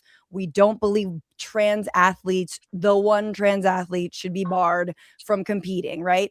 These are the things we can say, but I think what happens is the Democratic Party, sadly, because they are afraid to go after the 1%, the corporate class, they sort of rest on very lazy identity politics is what I call it, rather than true intersectional identity politics that actually takes aim at that 1% and the rich. I have to go, but thank you guys so much. Thank you, please, Francesca. if you guys want to follow Francesca. me, Bituation Room is my podcast. At Franny Fio, FRANIFIO. Bye. I'm subscribing just based on the name. Is that I love that shallow? name. I don't think that might be shallow, but I think I'm going to do that. You're fantastic, Francesca. But speaking of making people uncomfortable, Wajahat Ali, obviously, I feel like you and I do it kind of for a living. It's like our side gig. Everybody has to have a side gig. Jack's got to run too. Jack's got to run too. Oh, Jack, thank you very much, man. We appreciate you. But can I bring in someone, please? Please. Thank you, Jack. Thank you, Francesca. Go for it. I want to bring in now Miss Rashad Robinson. Rashad is here. He's an American civil rights leader and the former president of Color of Change. Hello, sir. Thank you for joining us. How are you? It's good to see you. Yes. Yeah. And any thoughts on this day? Well, I think it's all over the world, Rashad. Yes. Yeah. Well, I know so many of the people that are behind putting this together and that have been working across these 3 different No Kings and every single day are sort of working to build the type of infrastructure that channels this, growing energy, hopefully into our midterm elections and the next presidential election. And so, my first thought is just appreciation for the folks who are waking up every single day, working to take our anxiety, taking our outrage, and putting it into action and putting it into infrastructure and systems. And that's really hard work. And if you've never done it, like it can look like these things sort of magically happen because people are outraged, but there is a choreography behind it. And these moments are important for people to see each other, to see themselves, to feel like they're not alone. And it's one piece of the sort of broader set of actions that we have to take in this moment. Isn't there a delicate dance though? Because the one thing that I found that I liked about the first two, especially, is that they felt grassroots, right? And that organic. So yes, it is coordinated. So how do you do that? You pull that off where it doesn't seem too corporate, too patting selves on the back, too curated, to, you know what I mean? Part of it is the messy sort of nature of it, so to speak, the organic nature that I did like about the first two, but I'm sure you guys took that into account. How do you pull that off, Rashad? Well, at a certain point, you've got to capture names. You've got to plug those names into a system so that it overlays with the voter file, that we didn't know who's not voted in the last election and who is going to vote in the last election, that we can hopefully push back against some of the political consultants that want us to spend all of the electoral money on ads on TV that nobody watches, and we can start shifting some of the ways in which we do this work. And so there does need to be systems, but I feel you on that. I watch some of the cities that are coming online and thinking about sort of who they're putting on stage and who's not getting on stage. And I do think that, when something shows itself to be a success or perhaps a platform, more and more people are want to be engaged. And I think the test for all of this is how, it's something that I write about a lot, is how do we not mistake presence for power? Visibility, awareness, retweets, shout outs from the stage, feeling like you're on the front page of the paper and people are on your side is one thing, but power is the ability to change the rules. And that requires what I talk about is infrastructure. It requires strategy. And I do know that the people that are doing this are focused every single day about trying to translate this energy into something real. Wajahad, that's really important. He's right. We like that organic people show up, rah, rah, rah. You can have as many No King protests as you want. But if these people aren't going to vote in November, what does it matter? Yeah, I mean, I talked to Ezra about this, Ezra of Indivisible, just last week, and I was talking about, all right, so you get a whole bunch of folks out in the streets, wonderful. Then what's the day after?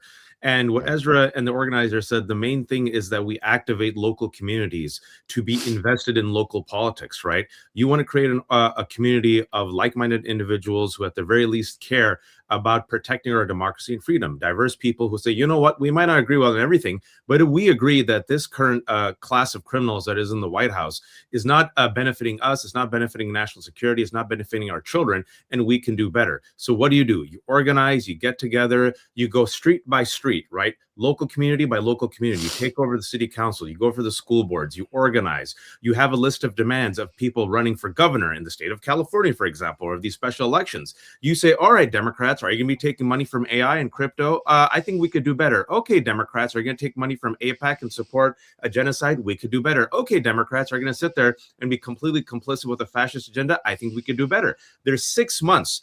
There are 6 months left, folks. I think this is a key thing. We have 6 months during the primary season. And I don't know about you all, but I'm done with the vote blue no matter who and put your head in the sand. I think people are done.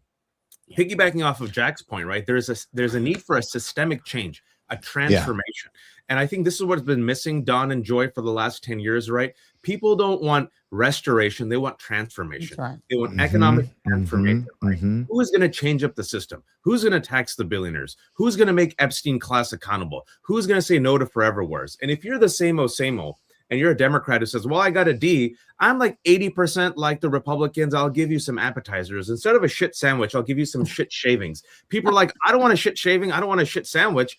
I want something new. And so the way to get that done is to mobilize this amazing energy, this group that has come together under No Kings, and in local communities now work, put boots on the ground for the next 6 months, rally, get the right people in, run for office, right? And if there's other ways to also organize. You can also do boycotts. Joy and I have talked about, Joy is a daughter of Black immigrants. I'm a daughter of South Asian immigrants. We used to shop at Target. Black, brown, and folks used to shop at Target. Target said, you know what? We're going to go with Donald Trump and against DEI, the dumbest thing possible. So all of us said, all right, Target, you've made your bed. We're going to take our foot traffic to Costco. What happened for a year? Foot traffic to Target went down. They had to replace the CEO. The magic number, folks, I know I'm sure you've talked about it, but if you haven't, the magic number is 3.5%. If 3.5% of a country come out in the streets, that is historically the tipping point. That's what leads to actual regime change. The first No Kings rally had 5 million. The second No Kings rally had 7 million.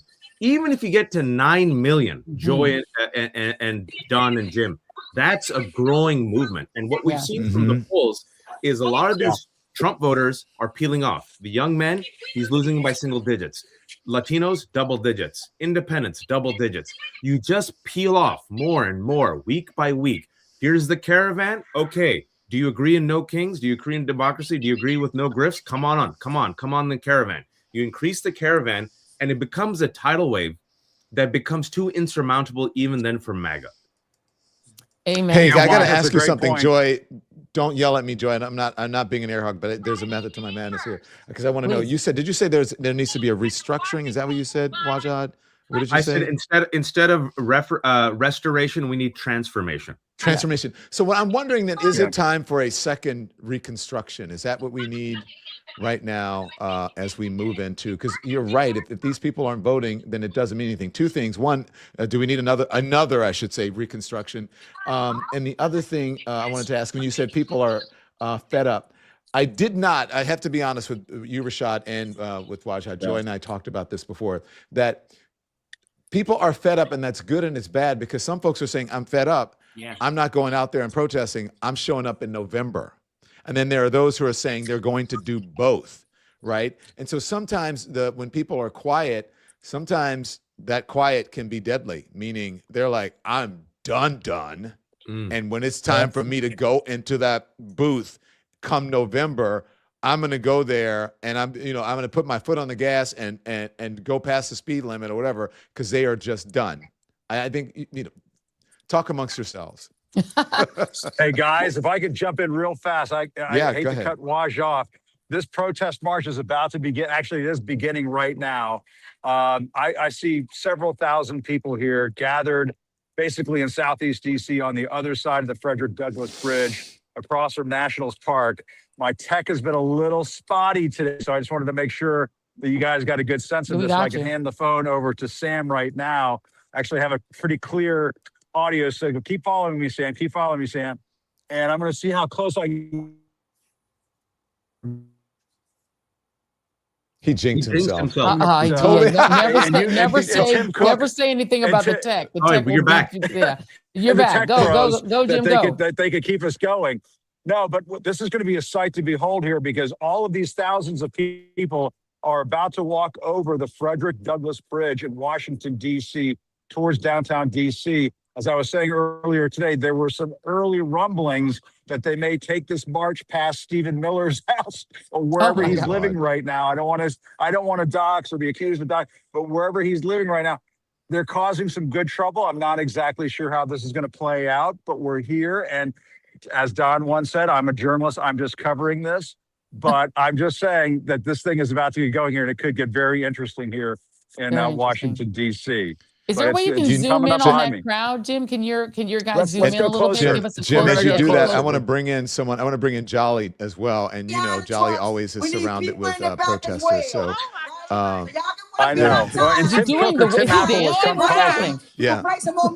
Hey, what's going on? We're out here in DC. They're moving very slowly. I don't know if it's a march or a crawl. I would call it, but they are moving towards us as we speak. No, Jolly, you're on too. I mean, okay, my bad. Listen, we're out here in DC, Southeast DC. How are you doing? We're out here in Southeast DC, and we're getting ready to march across the Frederick Douglass Bridge. There's thousands upon thousands of people here. We just got finished listening to a lot of DC organizers. Listen, the message, Don, Joy, the message today is this is great. This shows that people are pissed off, but it cannot stop today. It has to continue. A sustained movement, a sustained action is the only way we're going to defeat this fascism. That's been the messaging from all the organizers today. Every speech we heard talked about how you can get involved, how you can take action after this. And if you're watching this from anywhere other than DC, organize with your community. Listen to me.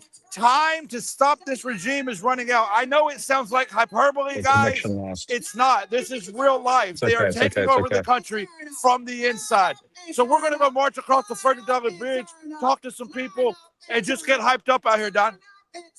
And it looks like we have somebody at either end of the march. John just left the signal for a moment, but we've got Jolly Good Ginger on one end of the march. We've got Jim Acosta on the front end of the march. So we're checking this thing from both sides. Y'all make sure that you holler when you see or have anybody to talk to. But I think this, to go back to you just for a second, just on this watch. This is the question I was going to ask you: this is what we need in this moment, but the follow-up, and for you, and also for Rashad, is what is the follow-up? Because, right, I mean, I remember Occupy Wall Street, which had lots and lots of crowds, but no follow-up, and nothing really came of it. And so one of the things I have noticed is you haven't heard from or known about a lot of Democratic Party members who are there. They're, I guess, not trying to co-opt this moment. But is this an opportunity for political organizing, or is this just non-political, straight-up social organizing? I think, going back to Don's point of reconstruction, if we have to be honest with ourselves, this country has never, ever taken a good hard look at its three main sins. The three main sins are capitalism, racism, and misogyny. And Donald Trump is the inevitable end result of us never being fully able to confront and undo these sins. And you see Reconstruction. What did they do to Reconstruction? They booby-trapped it. They blew it up. It failed, right? So instead of actually confronting the systemic problems that keep plaguing America, what do? We just punt, Joy. And my fear is if you get another Democratic class that comes in and promises restoration instead of transformation, we're going to get a repeat of this in 2032. Now, this is my warning. I want to say it. I pay attention. Mehdi's been talking about it. I've been talking about it. Joy, the aunties are radicalized. The aunties are radicalized by the Epstein class, by the war. I'm telling you, so many people, especially young people, are listening to Tucker Carlson. They're listening to Candace Owens. You all are ignoring them at your peril. Now, why? Because Tucker and Candace, they're doing something very smart, even though they're complete frauds. We know that, and they're extremists. They're moving to the left of the Democratic establishment when it comes to Israel, forever wars, and their critiques of AI and Epstein. You move to the left on these issues. You better preach, Wajahad. Guess what?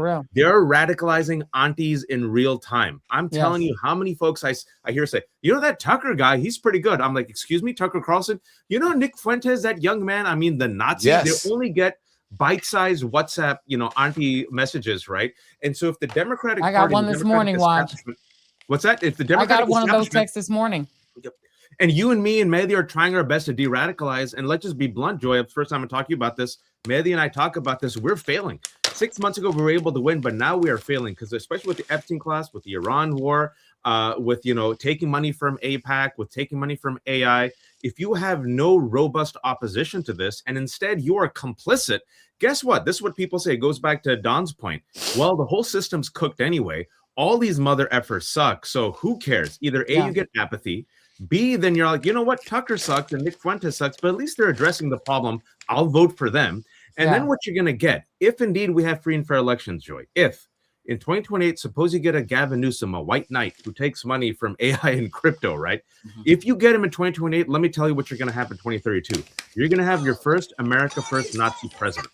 And this is why I think the next 6 months matter, Joy. I hate to interrupt you, Waj, but let's go back to Jolly Good Ginger because it looks like Jolly's got somebody to talk with. He was waving his hands waving it like they just don't care. So let's go ahead and go to wave your hands Jolly in the Good air. Ginger. What you got?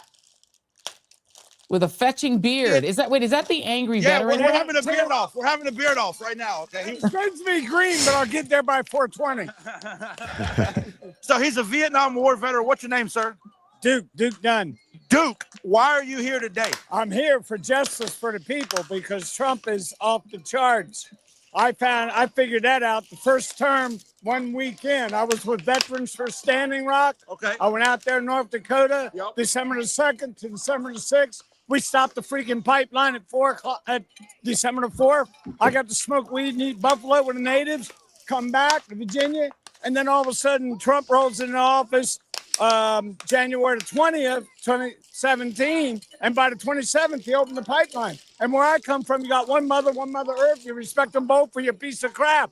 So that was the first week, first term.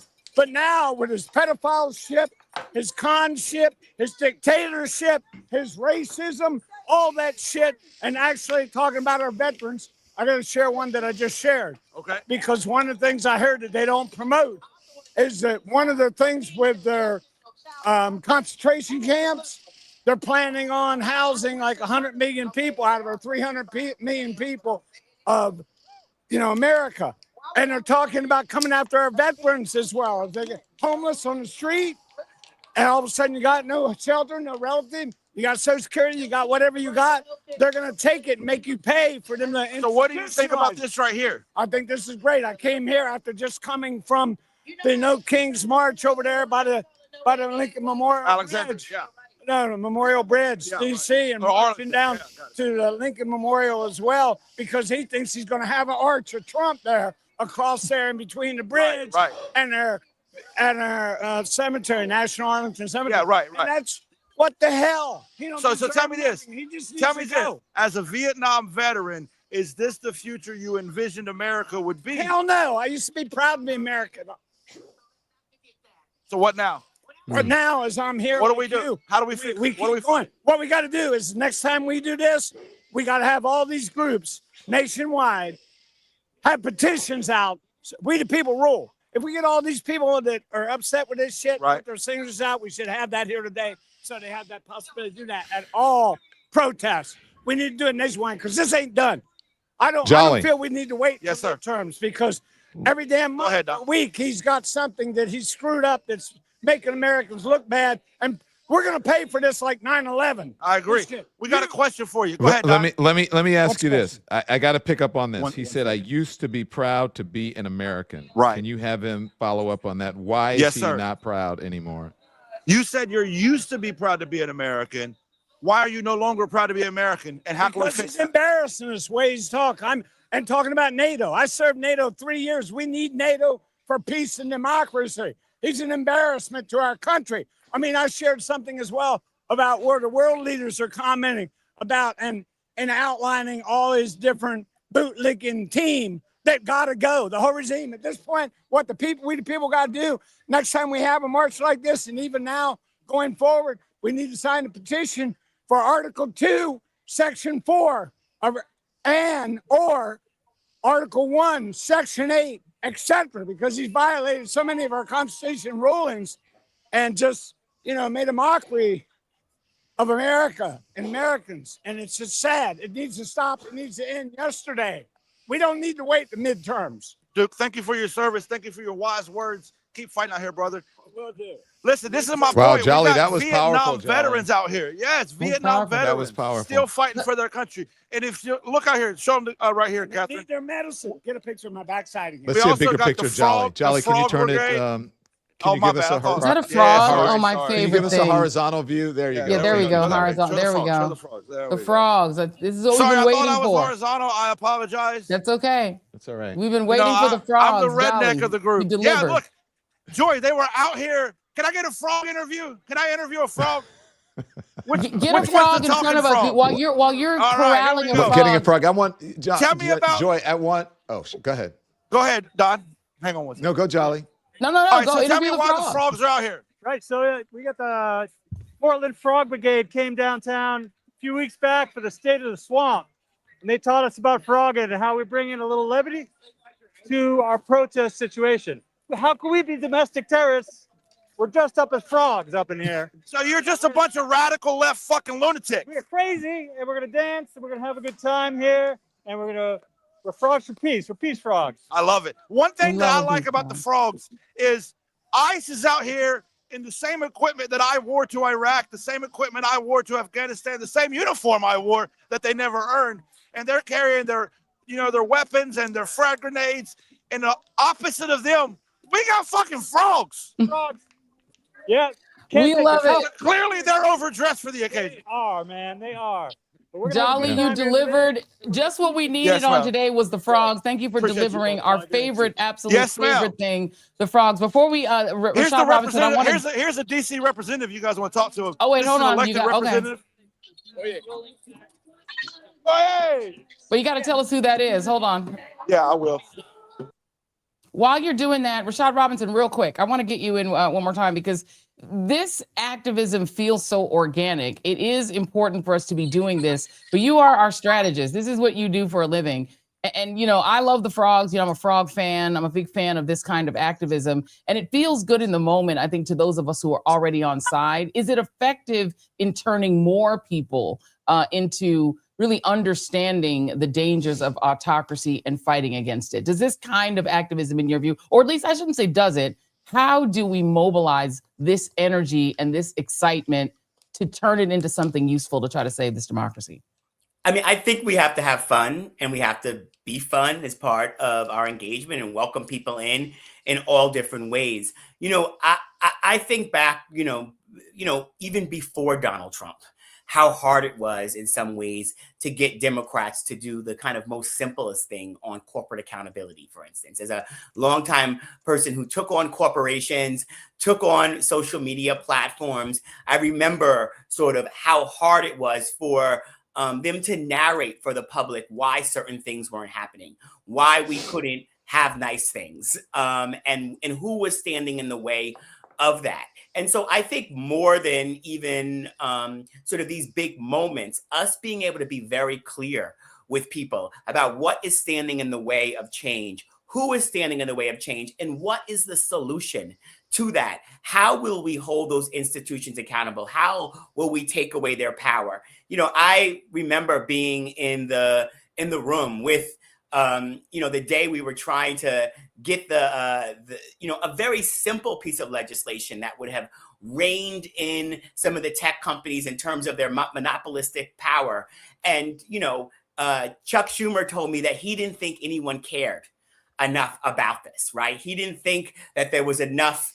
And there was a piece of me that was like, do we actually have the power yet to make him see that people care?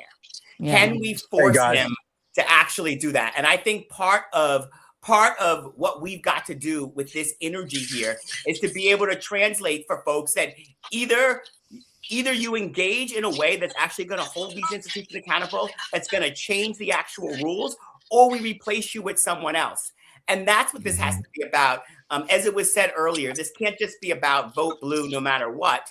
This has to be about what does the future look like, and how does the future look different than the past? This is not just a symptom of Donald Trump. We have been building towards this. We've been in a moment of populism where people have wanted something different for a while.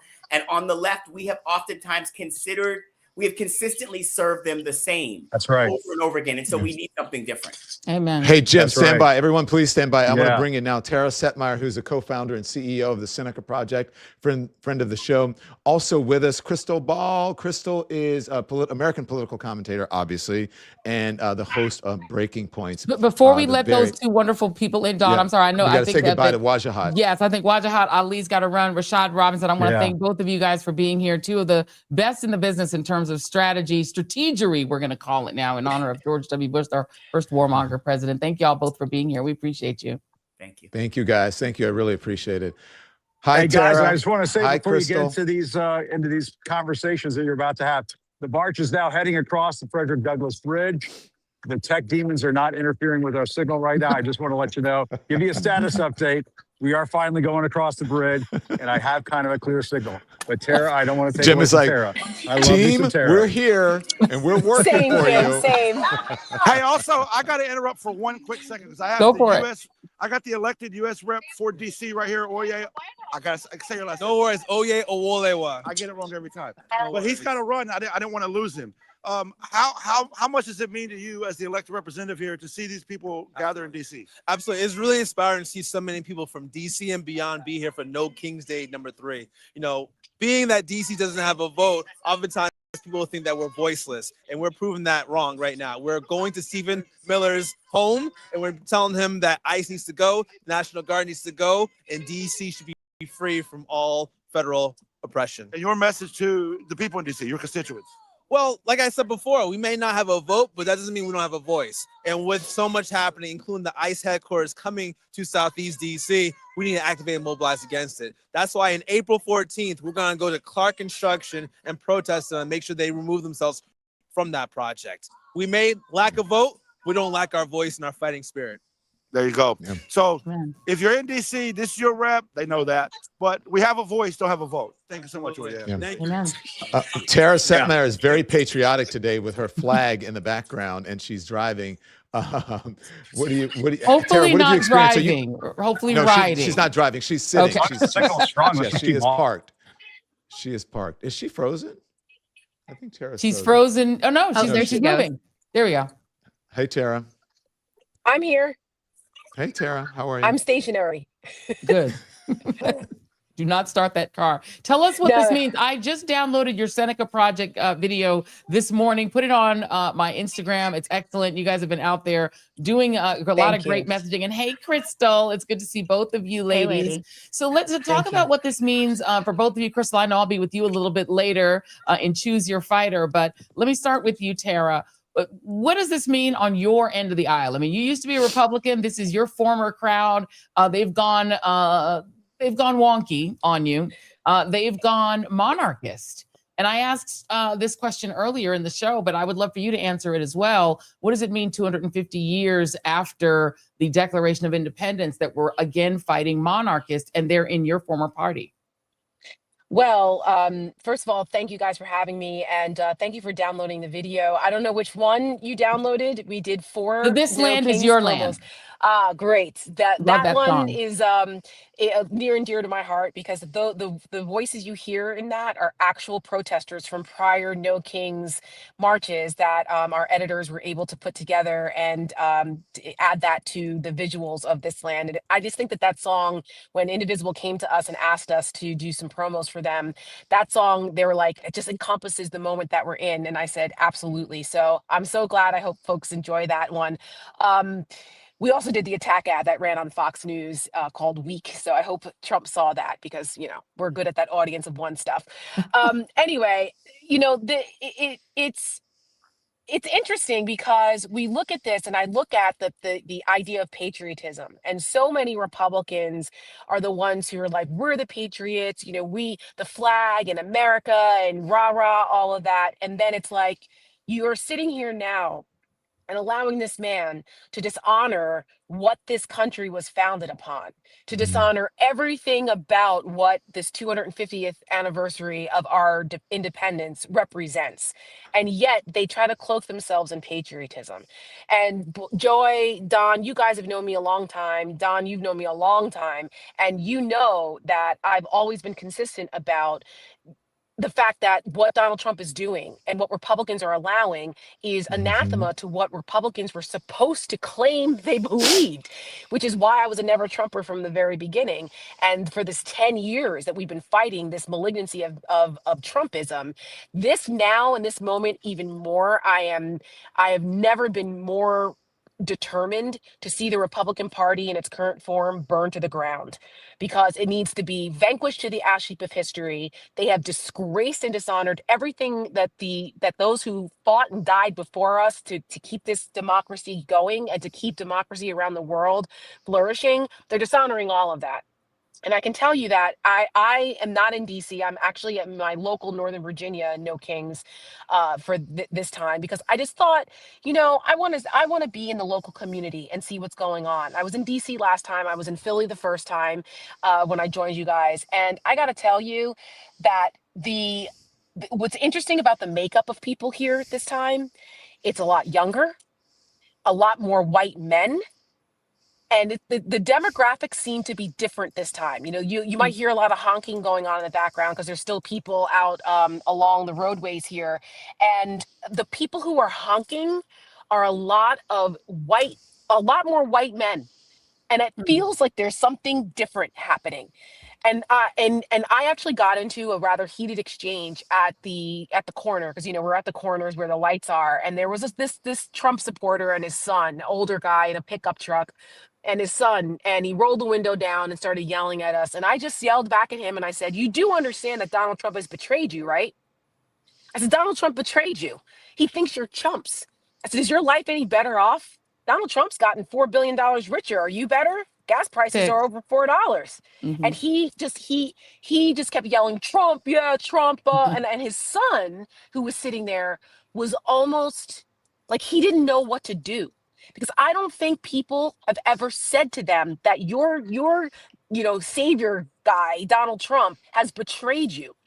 People are starting to wake up to the fact that this guy has been full of it, and that he has done, he thinks that they're chumps, which is true, but no one is telling them that. And the more that that Donald Trump acts like this, and I said, he promised no forever wars, but yet your sons and daughters, you over here claim the flag, he's sending them over there to die. He promised you that, didn't he? He lied to you. That guy didn't know what to do. The son didn't know what to do. The older, the older father, some people you just can't reach. But there just felt something seems to be turning here.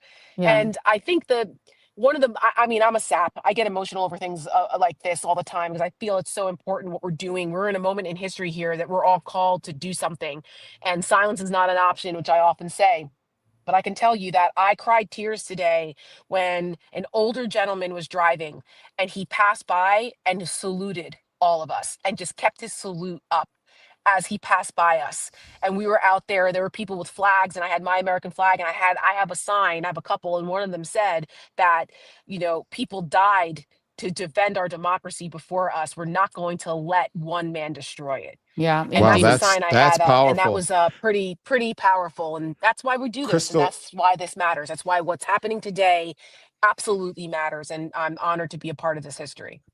thank you, Tara. Crystal, are you feeling the same thing? I mean, Tara seems fairly optimistic right now. I'm not so optimistic about November. I think Donald Trump and the Republicans are going to try to do everything they can to steal the election. Did I lose you guys? And I'm wondering what difference does this No Kings make? Oh, well, there's no doubt they are going to do everything that they can to steal November. We have to, I guess, make it too big to rig. But I think Tara is right that there is sort of we're coming to a point here, right? We're coming to a real reckoning in this moment. I mean, his cult members are going to be with him no matter what. He's famously says, I could shoot someone on Fifth Avenue. It's true, right? At this point, I think we know there's some 30% of the country that are with him no matter what, and that is what it is. But I'll tell you, so I live in kind of like the middle of nowhere in King George County, Virginia. It's a very conservative area. I think it votes like 65-35 for Trump in all three elections. And I went down to our No Kings protest. And first of all, for our little tiny town, it was pretty sizable. You had, I'm going to say like 70, 80 people there. But what impressed me even more was the amount of support you were getting from the cars driving by. Again, very small town, very conservative area. And so I do think that there is, an apathy among his base, and then a disgust among some independents who did vote for him. And then, of course, the Democratic base is really energized and, in a sense, very radicalized as well. One of the things we were talking to people about is, what do they think of the war in Iran? They were just utterly disgusted and horrified. They didn't have these little he didn't check with Congress first. It was, no, this is wrong. This is immoral. This is the opposite of what he said he was going to do. So everybody was on the same page there. Obviously, the animus towards Trump is very strong with the people we were talking to. But there was also a very consistent frustration with Democratic Party leadership, where they said, look, we're out here doing everything we can do. We're not getting paid. We're not elected to any position. And here we are raising our voices and trying to organize and do whatever we can think to do. Where are you? So that was one of the prevailing sentiments. And I'm talking about, Joy, from people who are like, Dem party chairs or secretaries. These are not lefty outsiders. These are people who are in the firmament of the party who had a lot of those frustrations. So I thought that was pretty interesting to see how mainstream that sentiment is as well.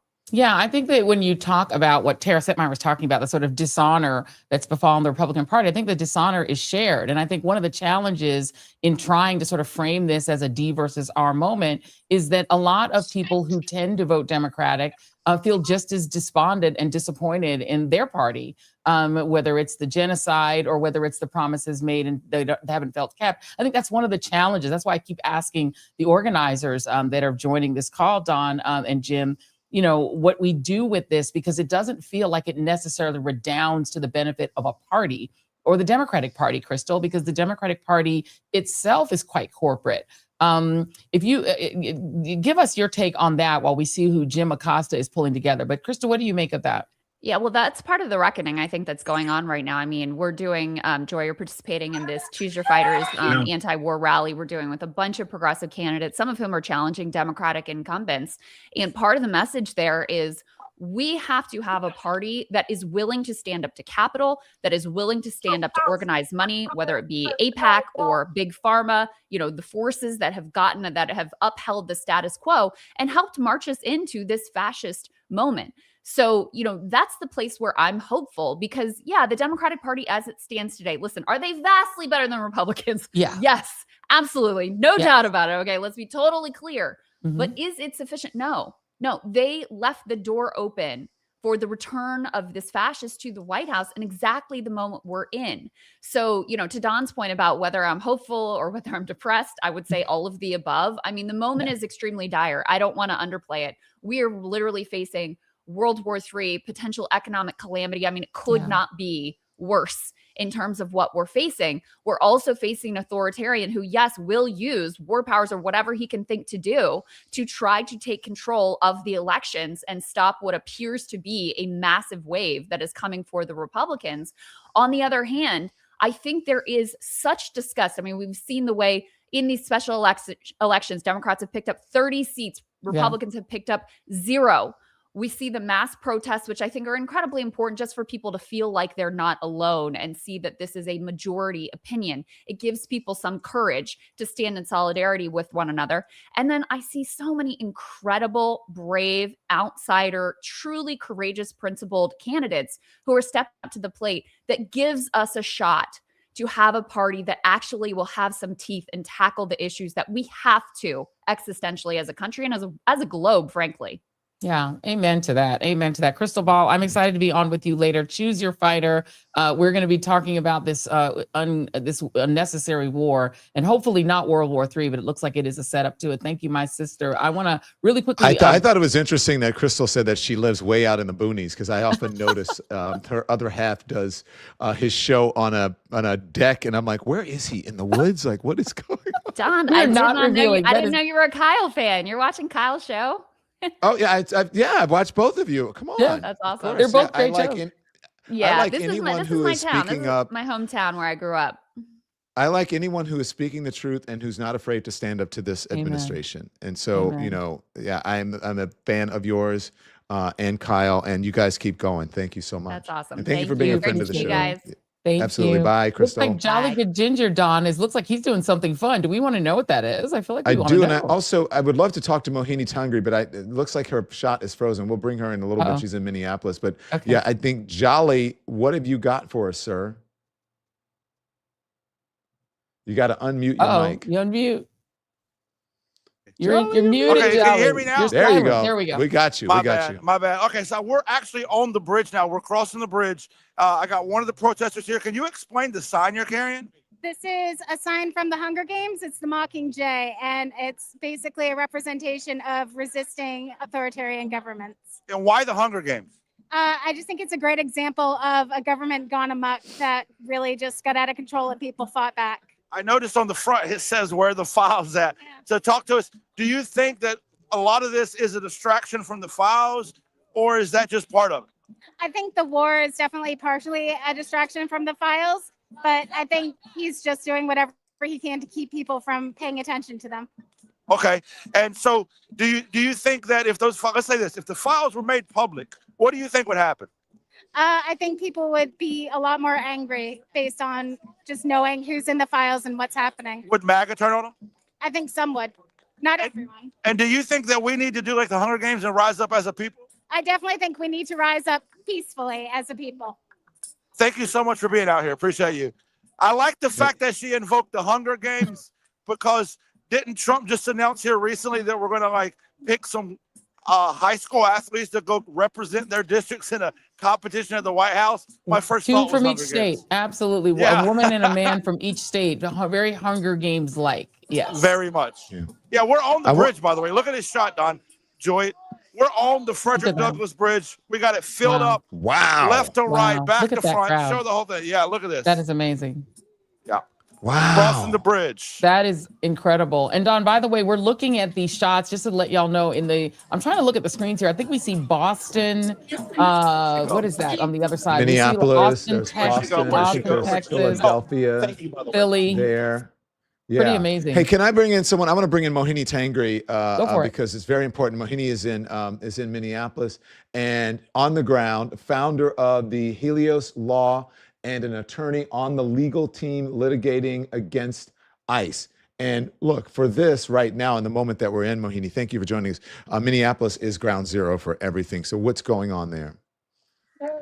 Yeah, I will say it's very loud, so apologies if you're not able to hear it cuts in and out. But there are so many people here right now. I think I can show you a little bit of the scale. Wow. Yeah.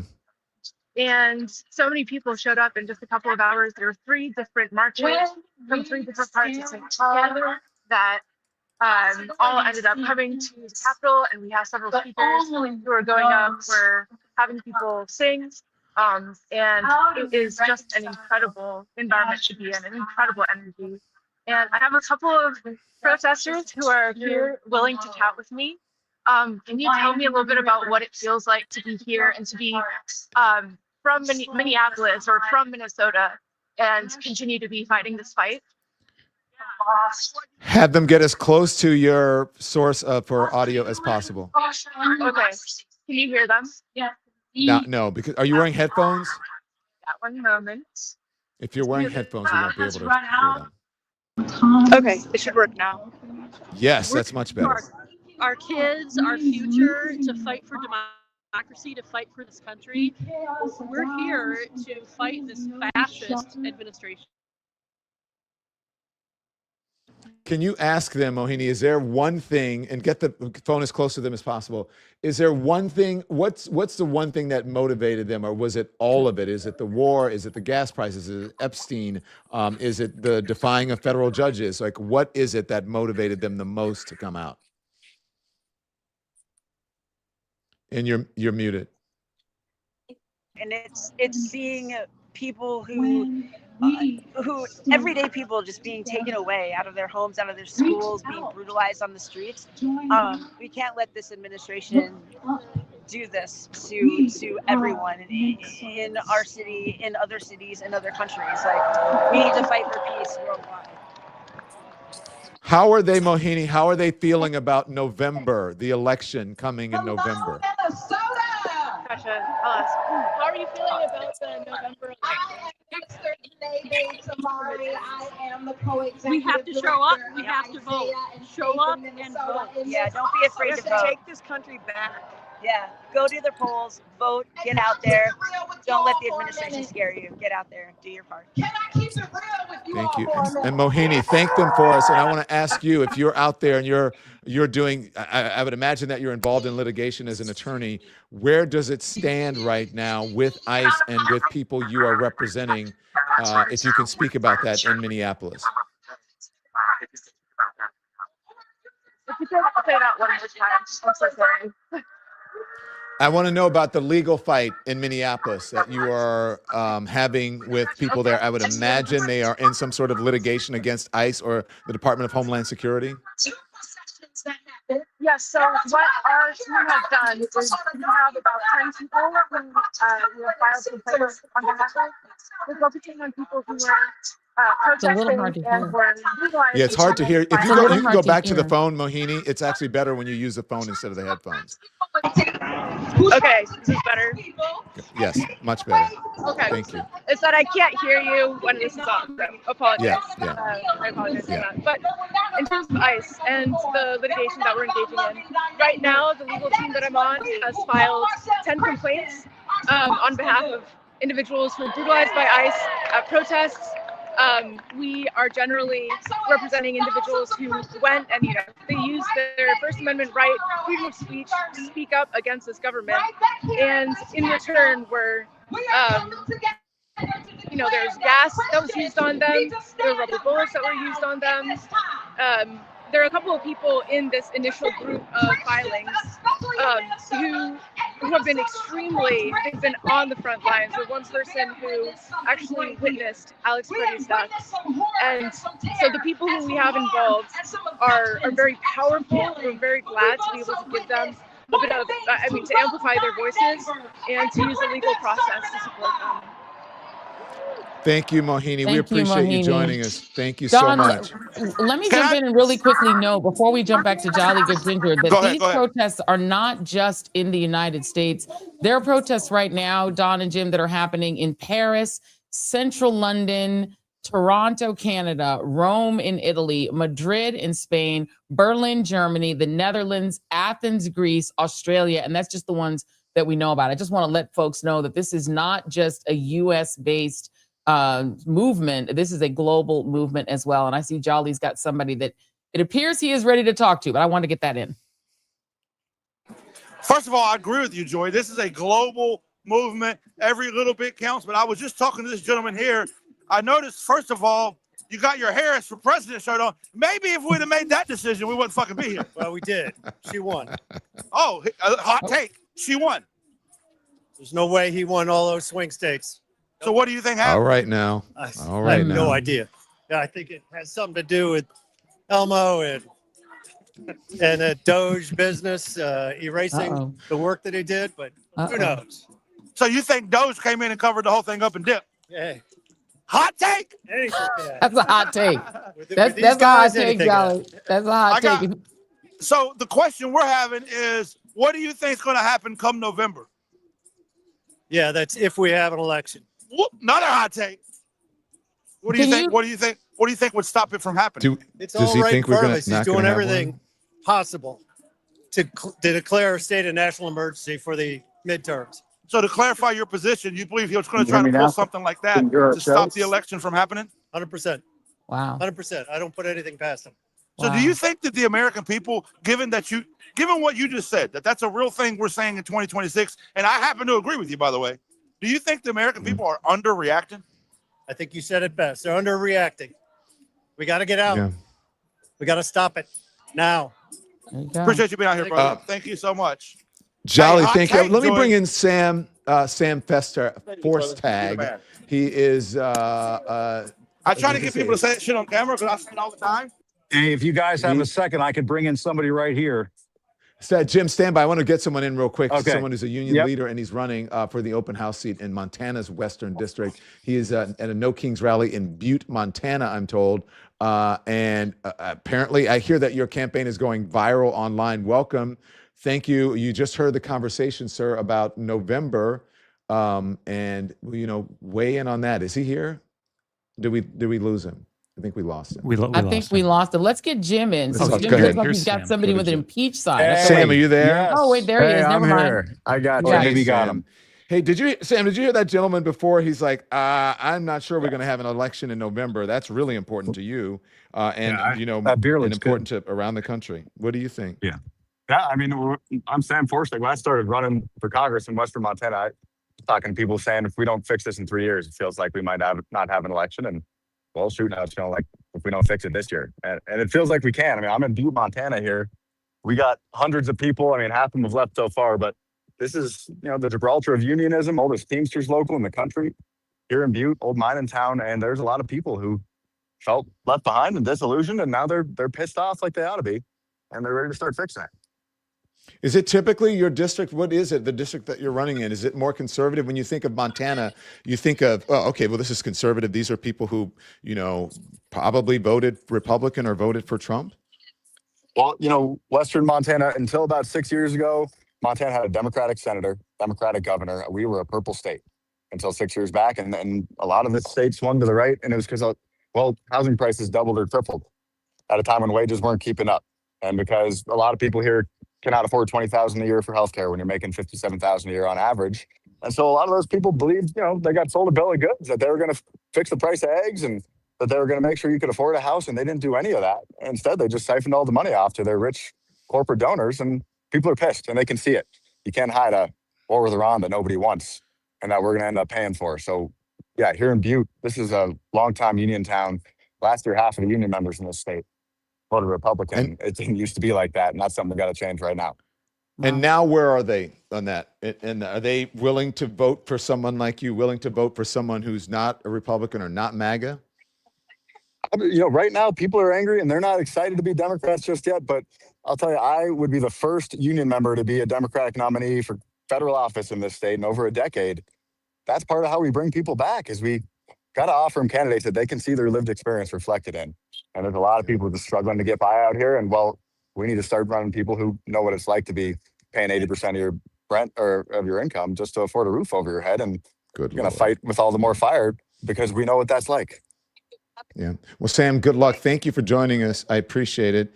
And good luck to you. Thank you. Thank you very much, Sam. Good luck. Let's get Jim Acosta in there. He's got somebody standing there with him. Hey, thanks, y'all. I got Bye-bye. Yeah, I got Ray with me right here. Can you guys hear me okay? Yeah, we can hear you and we can see Ray. Ray, 89. you got a sign there. It says, what does that say? 89 veteran? Impeach Trump. And can you guys hear Ray okay? We can't hear Ray at all. You can't hear Ray from your phone. Oh, No, wait. it's your. Does he have a mic? The one thing I will say about Here. those Apple AirPods is that they really do. They are noise canceling and they do cut out the background. Hang noise. on. Just hang on gotcha. just one second. There you go. Well, hello. Share the mic. There we go. Hi, You Ray. got Can it. you hear us? Yeah, I can hear you loud and clear. Wow. Ray, explain your sign to us.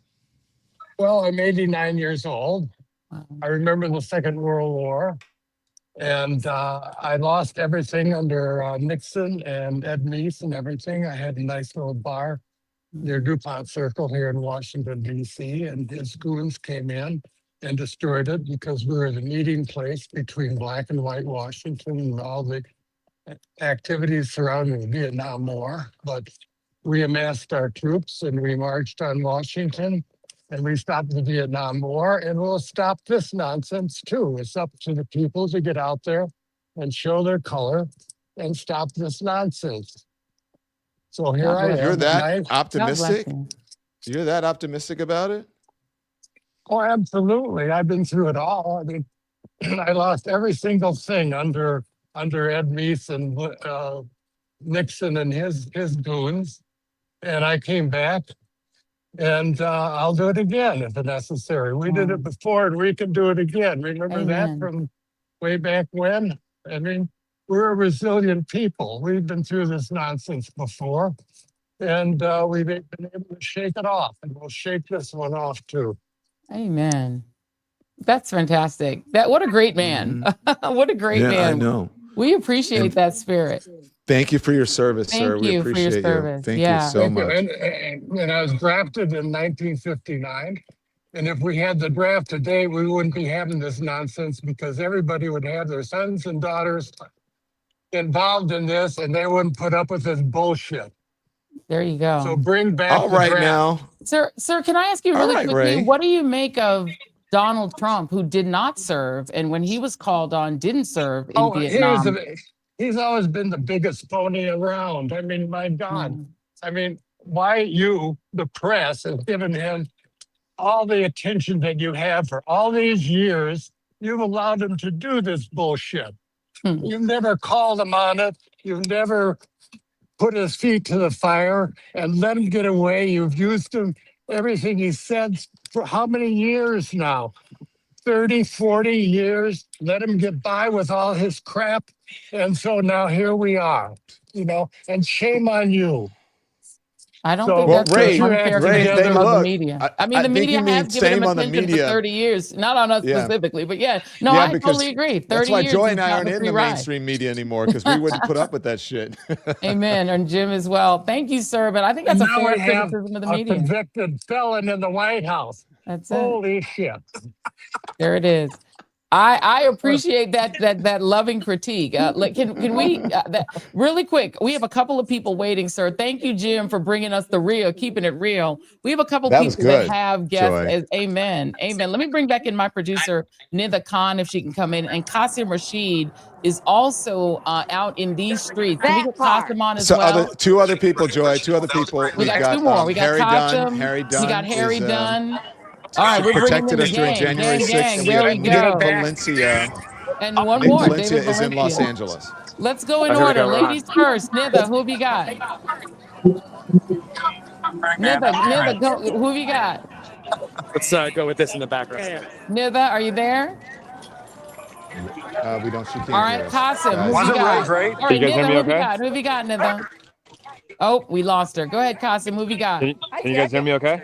We can That hear was you. great. Thank you very much. Thanks for doing that. You're talking to Don. I'm out of Naperville, Illinois, and this, if you know anything about this area, up until about 4 or 5 years ago, this was one of the reddest parts of Chicagoland. And I'm gonna have my cameraman just pan out is to give you a muted, so they'll visual. come We've to got us about soon. 4 or Do 5,000 you people watch out ever, here. You Independent? got folks all walks and I was backgrounds watching and condemning this absurdity, this fascism, and I'm feeling motivated. I'm feeling people bringing the energy, recognizing the urgency of the moment, and recognizing it's more than just coming out and marching. I'm hearing people talk about voter registration drives, voting groups. It's an exciting time. You know, Qasim, Chicago was ground zero before Minneapolis, and I'm wondering, you know, how are people still feeling? Is that still resonating even today? The sort of anger and frustration that people felt when you and I were both out there earlier this year. Yeah, it was earlier this year. The anger is definitely still there. People are still furious about the way ICE is treating individuals. You probably saw last week a U.S. citizen landed at O'Hare and was detained by DHS, basically kidnapped to Wisconsin. No charges ever filed. So this kind of fascism is still front and center here. And if you'll recall, Don, when you and I were out here last summer, the DHS data showed that 97.4% of the people that ICE detained had no criminal record whatsoever. People remember that. And they also remember the fact that under the leadership of like Mayor Brandon Johnson, violent crime in Chicago is at historic 60-year lows. And so the people here are pissed off that as things are getting better and better, you've got this nut job in the White House sending his goons to try to make them worse and worse. And so the folks here are united, they're working together, and that's the energy we need to continue to carry forward right now. Amen.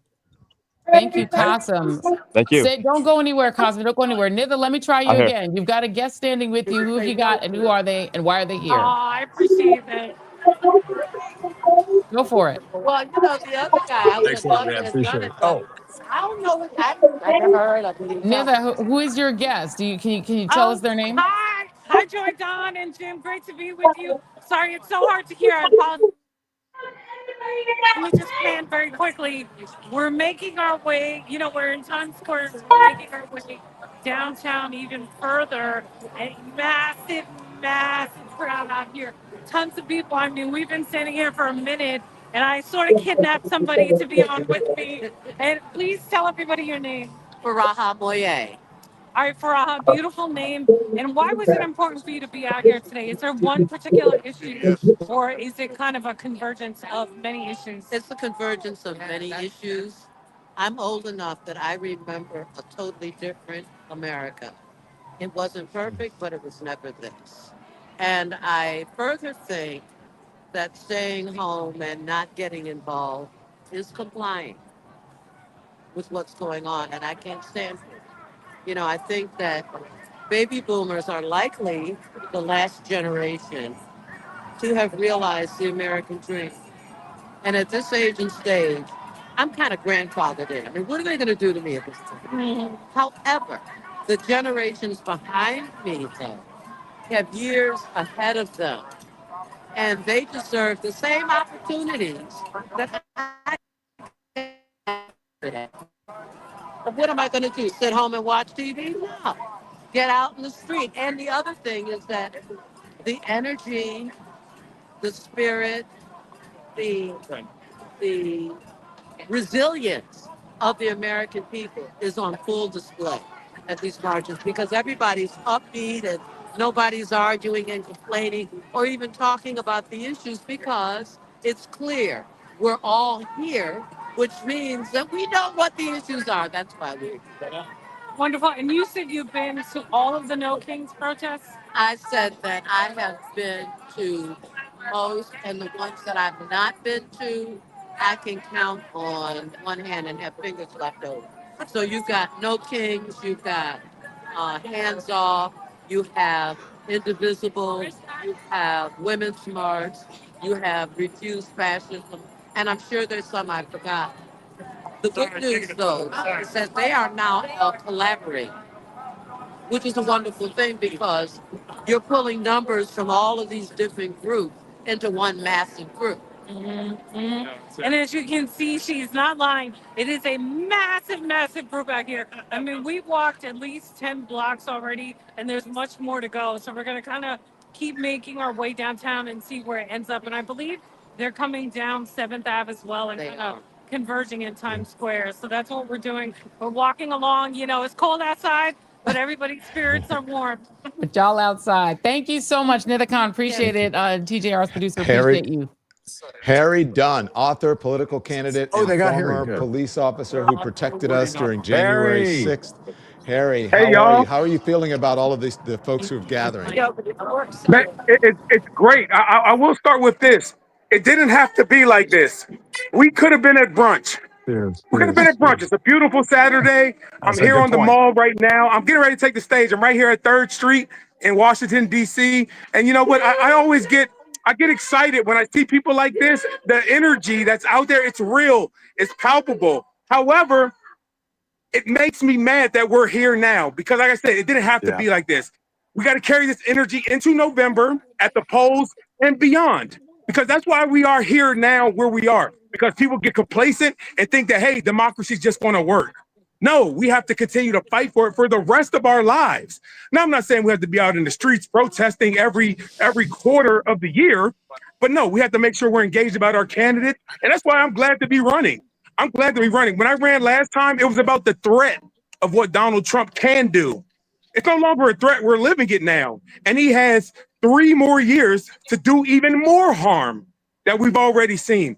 So listen, I'm encouraging everybody out there listening now to do whatever you can, your part is. I'm not saying everybody run for Congress, because you got to be some kind of crazy to want to go join that dysfunction up on Capitol Hill. Y'all know what I'm talking about. But it takes people that are going to stand up. But Harry, it's going to take people that stand up and that are going to fight and do it. And I'm glad that everybody's out here fighting. Look, people are out here. They're not getting paid to do this.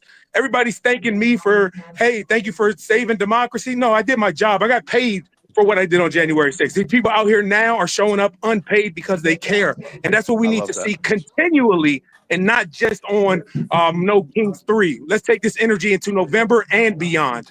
Amen. Hey, but Harry, Harry, my gosh, another big point, though, Harry, that Harry's up against is Harry is also battling for the truth.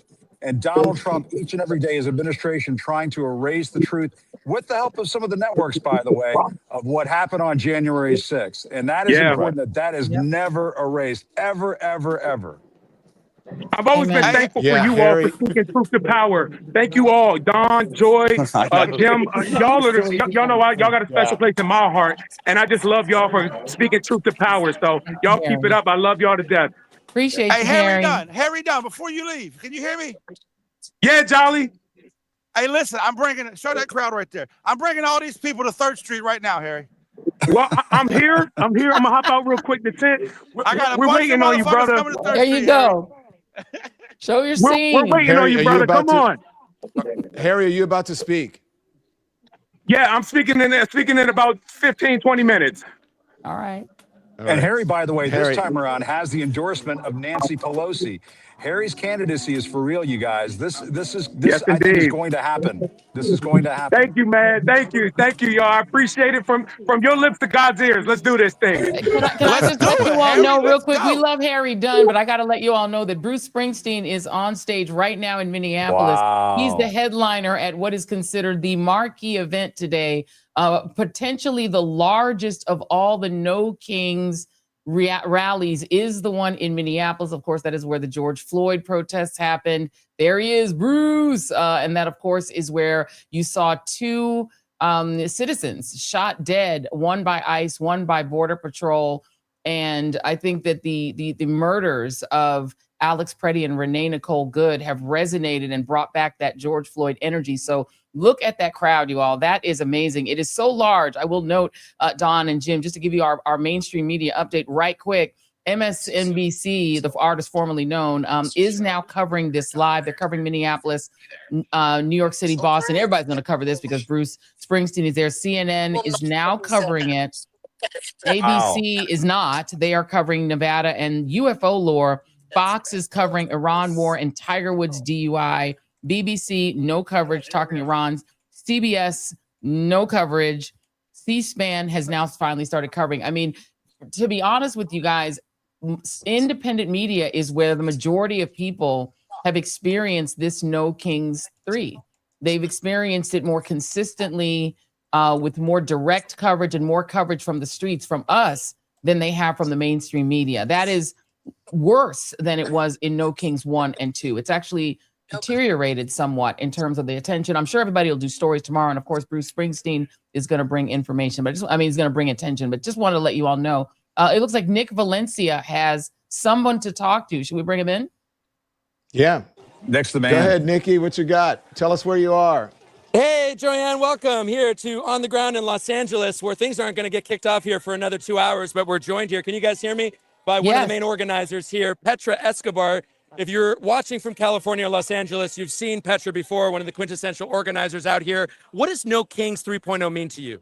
To me, it's the most American thing you can do right now in these troubling times as our liberties and our rights to free expression are slowly being stripped away.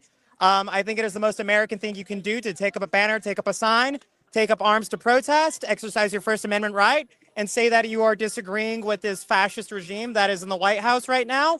Not one party has a claim to patriotism, and I think the most patriotic thing you can do is voice your displeasure and your concerns for the path this country is going down. And as we're joined here, I want to just take a 360 view here of what things are setting up. This is where the march is going to be, and if you're familiar with downtown LA, this is exactly where all the No Kings protests have been. It's that sidewalk behind me. That's where they had LAPD horses nearly trample demonstrators here back in June. And to remind viewers, the siege of America happened here in Los Angeles. It started here in Compton, in Paramount. How have things changed? How have they gotten worse, Petra? A lot of the main battling in the streets has kind of died down a lot. I was here June when there was an entire police line right down this crosswalk. I was hiding behind a tree with a friend.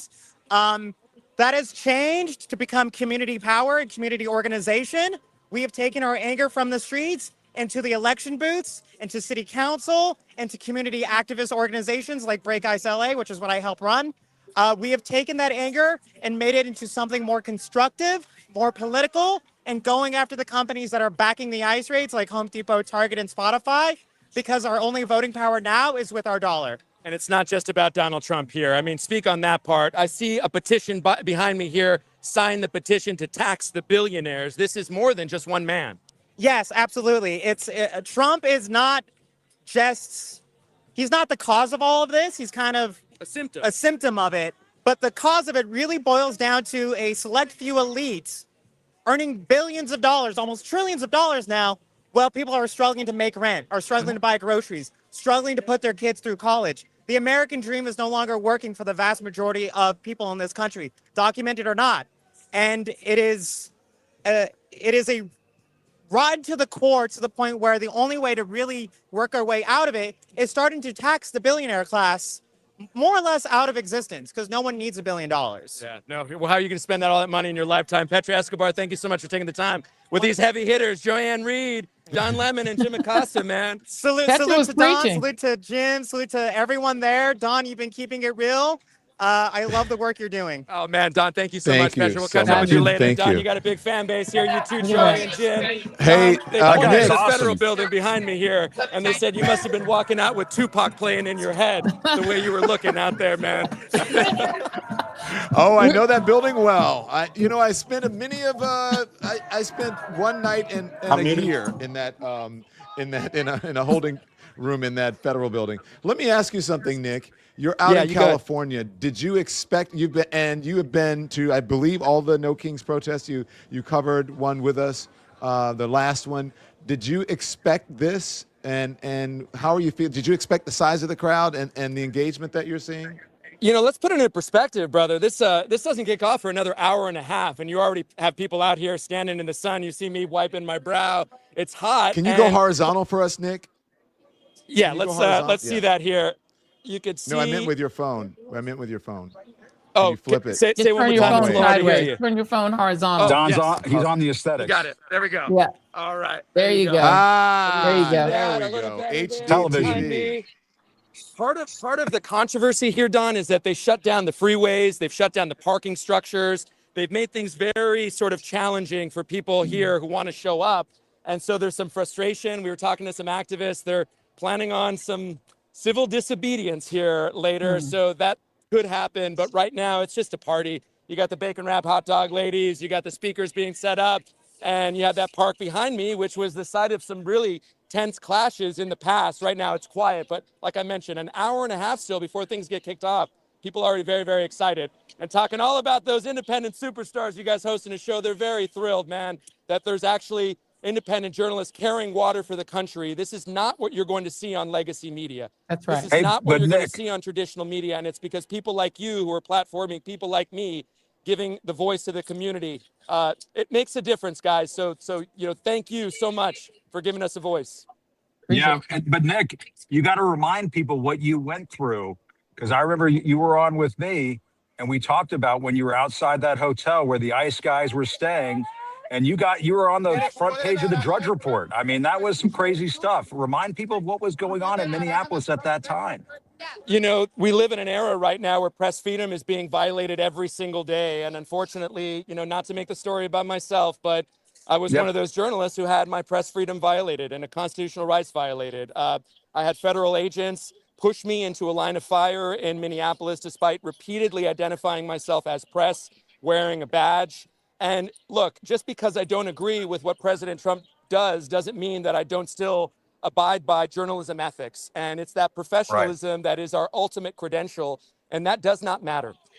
Yesterday, it was me being, having a long gun pointed at me. Tomorrow, it could be any one of us watching this show. It is really very clear and evident to those of us who are on the streets and have been out here that it's us versus them. And if you're not wearing a law enforcement badge, you are treated immediately as, sort of an enemy or a threat at the very least. We are out here because we have a voice. Our voice matters. Our institutions have been corrupted in this country, even if the players who work there have not. And you see just the difference, I'm close to my mom just like you are close to your mom. My mom could be a news director in a top 10 market. She believes in what we do because she sees stuff on our pages that is not shown on the news. And it's that silencing that's happening in real time and in a very massive way right now, which makes our voices important. Very true. And Nick, as you know my mom. Nick and my mom speak when I'm not. They're friends outside of our friendship. And the same thing, my mom sends me stuff from local guys and Nick. And I'm like, we are not, I did not see this anywhere. And my mom is one of my producers. Let's put it that way. Amen. Appreciate you, Nick. No, you're speaking. We're a little jealous of your location. It's not as warm where we are, so please stop showing that shot. It's just making us sad. Hey, you guys hungry? Here's some bacon wrap hot dogs. There you go. Now you're making it worse. Wow. Now you're making it worse, Nick. Can we go to Jolly real quick? It looks like he's got someone fun. Yeah, we want to go to Jolly. We want to say, Joy, you have some folks here. Therese here and Paul Rykoff's here. Joy, I'll let you introduce them, but let's see what Jim is doing. Absolutely. We will bring them in formally after we find out who Jolly's got to deliver. He's got a sign. Jolly, what you got? Yeah. I'm here with, I got several people actually. Number one, tell us about your sign. I'm here, guys. My sign is depicting the awful, dreaded arch that Trump wants to build outside of Arlington National Cemetery in Memorial Circle to aggrandize himself. And just bear in mind, he's President Bone Spurs, has not served a day in the Army, and yet he wants to disrespect all of the souls that are buried in Arlington National Cemetery. with Don who are Lemon. there to be resting in peace for all eternity. Thank you so much for saying that. I agree with you. And notice how she's got the arch here on her sign built out of the Epstein files. What's the semblance of that? Well, it's just that he will do anything to distract from the Epstein files and his culpability in the Epstein world. Amazing. Wow. I agree. Jolly, Also, you find the good ones. Go for it. What you got? Also, I'm here with, this is Jake. And you guys probably heard, Joy, you've heard about the Flare movement that had a continued presence outside of Union Station for about 9 months. Jake's one of the co-founders of Flare. Jake, what do you make of what's happening right now? Do you feel like there's been progress, and where are we heading? I don't think there's been enough progress. I do think there's been progress. Some people are waking up. America needs to wake up or we're headed for a disaster, honestly. America's going to crumble if we don't get up and get going. Days like this are great, but we need sustained pressure. We need to not just show up on one Saturday. And these Saturdays have a purpose. They get people out, they get people motivated, but we really need to get going and sustain pressure or we're headed for disaster. What do you think is going to happen on the midterms? Are they going to be fair? Who knows? Probably not. I would guess I would not depend on the midterms. Otherwise, if they're fair, it's going to be a blue wave and he's done in 2027. I guess my question is, can we make it that far? At this rate, it's going to be difficult. It's going to be hard. It's not looking good. Every day they come out with bigger disasters, more power grab, voter suppression kind of stuff. They're not going to really let us get there. They're not going to let us get there if we don't stand up now. And Don, Joy, Jake's group Flair has literally been encamped in D.C. for almost the entirety of last year, and they've been going up to Congress every Monday, and lobbying Congress to push for impeachment. And this is one of the co-founders of that group saying, "Hey, I don't know, we're going to make it to November. Hey, I think that America's crumbling before our eyes." Do you think we're underreacting? Oh yeah, 100%. Especially with the Epstein files, the war in Iran, him basically suffocating Cuba. We're not acting fast enough. We're not doing enough to stop this. I don't know why we're not flooding the streets every day, getting this to stop. If everybody in the country stood up, it would be over. It'd be done. Instead of maybe 3.5% today. Yeah. Thanks, Jake. Listen, also, I lost him, but there was a guy out here a minute ago who his sign said, "I chalked Stephen Miller's house." And I said, "What the hell does that mean?" So I asked him. He said, "No, I went to Stephen Miller's house and I wrote over his entire sidewalk in front of it with chalk." Basically, calling him the fascist that he is. He got arrested for it. I thought that was pretty dope. The fact of the matter is, we're here in D.C., and everybody I talk to, everybody out here at this march, if you talk to them right now, there's a unified message, and that's we're running out of time. We got to do something now. This is not just lip service. It's a totalitarian coup from the inside. And everybody I asked, then what do we do? Hey, what do we do next? The answer overwhelmingly is the American people have to stand up in solidarity and fight back together. There you go. Thank you, Jolly Good Ginger. Always bringing us the dope guests. We appreciate that. Let me bring on a couple of other dope guests here. Paul Rykoff, our dear friend, independent journalist, independent period, and a guy whose basketball game I interrupted the other night to get on the Joy Reid show. And also our friends, speaking of independent media, Teray, host of Teray News TV, right here on the YouTube. Guys, let's get you guys in that order. I'm going to start with you, Paul. We are in the midst of apparently pre-World War III. Is that coming up among the people that you're talking with, and where are you?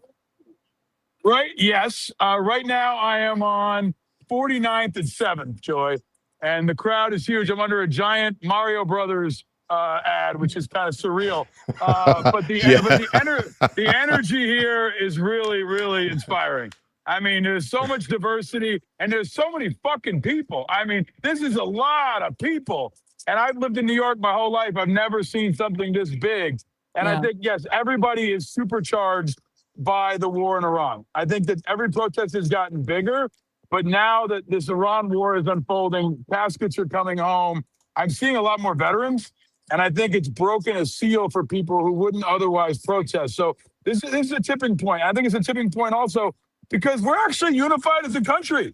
Like, we haven't been unified in a long time, but we were unified around ICE. And now we're unified against the war in Iran. And I think it's creating kind of a triangulation around Trump, especially with independents and Republicans, that we've never seen before. So this is amazing level of creativity, energy, positivity. So many kids and families. I mean, you got people from all backgrounds here. And I think it's really sending a statement, not just to the country, but to the world, that we're not all fucking crazy. And that we don't all, there has to be an alternative narrative to the world from America. And this is what it looks like. Thank God, because we're not all fucking crazy. We need somebody to know that. And Teray, the other project I love that you do is Culture Fries. I want to talk about the cultural kind of moment that we're in a little bit. This is your sweet spot. But can you kind of give us a reset on where we stand right now with all these protests going on globally, not just here in the U.S.? Oh my God! I mean, the entire world is against the Iran war. The polling in England and in Europe is lower than it is here. About 60% of Americans oppose doing this at all. About 60% of Americans oppose how we're doing it. The numbers in Europe are even lower than that. That's part of why they're not getting involved. The numbers in Asia are even lower than that. That's why they're not getting involved. nobody finds this war legitimate because it's not legitimate. I hope that we have said on this broadcast multiple times, this is an illegal war against an enemy that was not attacking us and is also now saying, hey, I will stop if you stop attacking us in Iran and in Gaza and in Lebanon, because those are all one struggle to Iran. And those of us who understand the Middle East understand those are all one linked struggle. So stop attacking us in all these different fronts. Now, you can imagine how Israel is going to respond to that. So I'm wondering, how do we even get out of this? Because this is not just military now. It's also an economic warfare as far as the Strait of Hormuz and what's going on there. So we are trapped. This is a quagmire of the sort that Trump said we were not going to get into. No more forever wars. He saw the Middle East as this potential sort of thing that could grab you and hold on to you forever, like Vietnam, Afghanistan, Iraq. And yet, here we go again. He was talked into this madness by Netanyahu. And here we are again in another Middle Eastern quagmire, another American president who doesn't know how to get out of a war that Israel wants this very badly. I just looked up this morning, Joy. Israeli Jews want this at a clip of 90%. The Israeli left wants this at a percentage of like 75%. So they are all in. This is the best thing that Netanyahu's done in years for them. So he is full steam ahead. The people are behind him. The Iranian government wants to continue fighting. Trump clearly wants to get out and doesn't know how. Yeah. So this is a mess. Well, apparently he's bored with it. I mean, that's the reporting, is that he's bored. He wants to move on. He wants to move on. How do you move on? Reality TV show. I am so proud of the way Jim Acosta has rebounded from whatever happened at CNN to being an independent media star, Substack star, YouTube star, TikTok. I love that. And Joy, I talk to you all the time. Don, I haven't talked to you in a minute. How was I was it on your show. inside? Oh, sorry, No, not since then. Like, so since you've been inside, like since you became a real man, like how was it? Are you? Thank you. How was the food? Did the Crips hold you down? Y'all gonna have a side conversation about Don's life outside of CNN on this broadcast right now.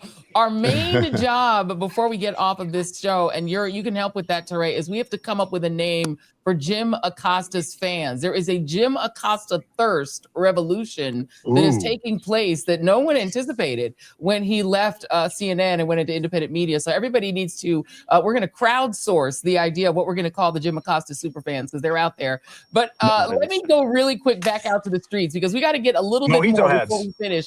Do we have more people in these streets? Paul, do you have somebody next to you? Joy, can I show you something real quick, Joy, before you do that? Please, Jolly, do it. Yes, please. Yeah, because I'm in. All right, so if you look right here in front of me on the ground, so the guy I told you who lit up Stephen Miller's sidewalk with chalk, in honor of that, all of DC did it today. So right behind us is Stephen Miller's house. This is where he lives. All right. Oh, God. And if you look at the messages that everybody, looks like a prison. Is that prison? Exactly. Looks like a prison. We don't want to dox the guy. Don't don't talk about where he lives. Fuck it. I'll give you his address. I'm kidding. All right. No. It's a joke. It's a joke. Even right here, somebody wrote, let's read some of this. Stephen Miller's lair, fire Miller, free DC, fuck fascists. But I found an empty block, and I want to leave a message here from Joy Ann Reid and Don Lemon and Jim Acosta. So what should we leave? It's you guys' message. What do you want to say? You leave me out of this one. Don Lemon. Hey, Don. He already got a case. Right at Lemonheads. Leave me out of this one, Jolly. I'm not doing it, Don. Free Don Lemon. All right. Signed Joy Reid. There you go. All right. Signed Joy. I'm gonna do a Joy Ann Reid signature. Joy.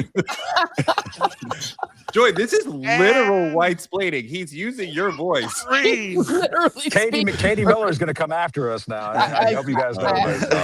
Jesus Christ. Or in my nightmares, because he's a bit Nosferatu-like. So I might see him in my. Listen, thanks for having me on here. I have to go.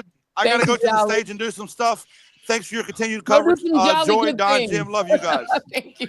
Thank you, guys. Thank you, Jolly. Thank you, Jolly. Let's see. Nick Valencia, help a brother out. You got anybody out there? Oh no, do we lose Nick?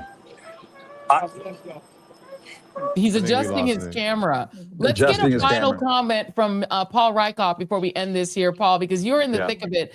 So let's get another comment from you. Have you talked? Like, give us just the sort of feeling and the vibe, or talk to somebody if you can. If you can grab somebody next to you, grab them. Yeah, a couple things. Number one, what about the Acostinators?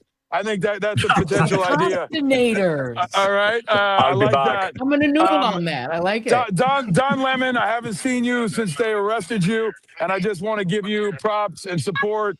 And I want to remind everybody that if they could come after Don Lemon, they could come after anybody. And that's a shock to across the bow of our democracy. And I don't think it's gotten enough attention and respect, but much respect to you, my old friend, for all you've been doing. Look, let me tell you something. It's kind of surreal to be between the M&M store and like Platinum Dolls Strip Club and then a giant cannabis sign. But in reality, when men and women are in harm's way right now getting shot at and killed. Right? Yeah. Like we have to always ground it in the reality of the fact that right now, young men and women are in harm's way, over 50,000 of them. Right. And by the time this weekend is over, he could put tens of thousands on the ground. And I think that's really, really important to understand, because I've said this before to you, Joy. He's all gas and no brakes.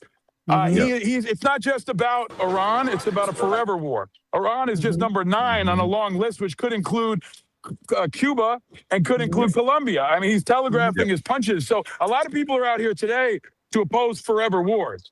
And that's very, very important as a galvanizing moment for America. Yeah, so true. And Paul, look, that is the 50,000 that matters, not the Dow. The Dow is at 50,000. That's not the number that matters. And I'm glad you're bringing that into perspective. Can we also note that 1,500 Iranian civilians have been killed by us in this?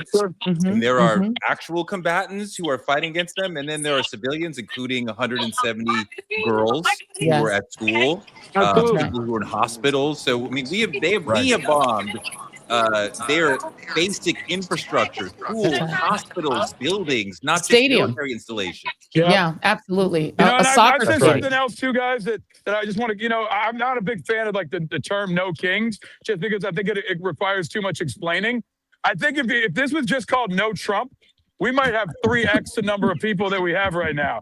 And if it was no forever wars and no ICE, we'd have even more people. And it's growing, right? Because people don't care what it's called anymore. They're coming out to say hell no. And especially when it comes to war, this is a unifying moment. And I think that's really important. We've never had everybody together, and we're kind of together now. So now we got to turn it into change. Yeah, maybe it should be called "No Dummies," because the stuff we're doing is dumb. Well, hey, Paul, I got to put this sign up here. There you go. For a lot of people. Fury. There you go. This Hey, war Paul, is Operation people are Epstein working Fury. in the background to try to get us together for a while now. So I hope to see you either on my show or I'll come do some stuff for you. But thank you. I really appreciate it. Thank you. And as a veteran, I just want to know, as someone who served this country, what do you think of how our Defense Department is handling this, or our War Department is handling this? There's no such thing as a Department of War. I know. No, I think it's really important. Joy and I have talked about this before. He's not the Secretary of War. Yeah. He's the acting Secretary of Culture War. Yeah. He is a culture warrior that's been installed in the most important position in the cabinet. And this has always been the plan. So I would urge everybody to understand that the plan was to send a radical culture warrior into the Pentagon to wage culture war within the Pentagon. They have succeeded. They have captured the Pentagon. Now they are turning the Pentagon on the world. Right? So 2025 was really about taking over America. Now they want to dominate the Western Hemisphere and use the Pentagon as the vehicle to do that. So Pete Hegseth is obviously disqualified. He's rattled. And I just would say, don't cheer for his demise, because our enemies are celebrating. And we are all less safe. We're lucky right now that so many, cops and first responders are out here protecting our right to protest. But we've never been less safe. And it's in large part because of his failed leadership. Any Republican or Democrat who hasn't already tried to remove him, it's wrong. I'm an independent. 45% of this country is independent. And a lot of that is because we're fed up with both parties and we think that they both failed us. So this is gut check time, right? You can't, for everybody. You got to stand up and be counted. I'm curious how Paul feels as a military man, seeing we are not winning this conflict. And part of America has always been, we have the baddest military in the world and we can accomplish anything militarily very quickly. And that's just not a Trump thing. That has been always part of the subtext of America. We hit them with as much as we possibly can. We have dropped more Tomahawk missiles on Iran than in any conflict in the last century. And they're still fighting. And they're still on their feet. And they're still blocking Hormuz. They're still dropping bombs on Tel Aviv. They've destroyed all our bases in the Middle East. This is a military failure for us. How do you rectify that? How do you feel about that? How do we even make sense of that? Well, I don't know if I'd necessarily call it a failure, because here's the thing. It's so far from done, right? I mean, there's an old saying that when you upset the hornet's nest, the hornets decide when it's over. And that's what's happening right now. The lid is blown off on Iran. And even if we pulled out tomorrow, there's still going to be death and destruction across the region. So we've got to just appreciate the fact that the missile attacks are daily. The drone attacks and the drone threats are regular and rising. And they don't just stop at our water's edge. Drone attacks on U.S. soil are something we definitely are underprepared for. We've seen drone operations over military bases in the U.S., and we are really, really less safe than ever before. And that's what you got to call them on, because Iran seems so far away. But the war is very real for the people in Ukraine, very real for the people in Tel Aviv, and it could increasingly become real for us. So we've got to always hold them accountable to that lack of safety and the waste of our military, right? Our blood, our treasure, our men and women who are in harm's way right now. And there are a lot of vets here. I'm walking about a block ahead of a giant Constitution, which is pretty damn inspiring, because that's why a lot of people are here, because they understand the Constitution. And when it comes to war, thank you, man. When it comes to the Constitution, the Congress is supposed to decide. And he's just blown past them. They're not even a speed bump. No. So it's long past time for our Congress to try to reel in what has become a forever war. And if they can't, the people need to do it. They shut down the government over ICE. They shut down the government over DHS and over healthcare. How about shutting down the fucking government over an never-ending illegal war that's killing sons and daughters? Gut check time, America. Where are you at? Let's go. Come on. Yeah.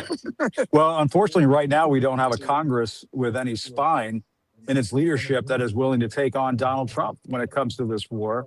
And Paul, you're absolutely right. And the other thing that I think is very concerning to me and should concern a lot of Americans is what Pete Hegseth said the other day when he was with Donald Trump. He said that he would like the Pentagon to be a partner when it comes to domestic law enforcement, when it comes to dealing with things in the United States, where the United States military should have no place. Right. And I'm telling you, these are sneak previews of coming attractions, folks. And I just want to this is the most important story in America. I'm going to keep saying it. He can do anything he wants with the most powerful military the world has ever seen. That includes putting them in U.S. cities.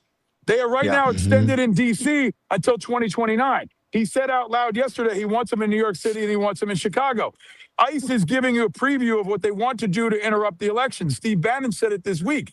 They're good at checking IDs. They're doing it at the airports. That is a warm-up for what they want to do to disrupt the election. So especially to all the Democrats who think we can just wait till November. He can invade 3 more countries between now and November and have troops in U.S. soil and invoke the Insurrection Act. That is the plan. Right. And they are on plan. And imagine how much farther ahead of plan they would be if Hegseth and Noam weren't fucking up all the time. If they weren't incompetent, we'd be in far worse shape. You're absolutely right. We're only being saved at this point by their incompetence. Thank you, Paul. Paul. You got it, guys. Right, thank you. Thank you. Appreciate it. People out here, all these people out here are being brave, man. Courage is contagious. Keep it going, everybody. Thank you. Thank them all for us. We appreciate Teray, you were talking about the moment that we're in before we went to Paul there. What do you want to say? I mean, we're in a war that we don't know how to get out of, that Israel wants to perpetuate, that Iran wants to perpetuate until Israel and America are like, we don't want to go back there.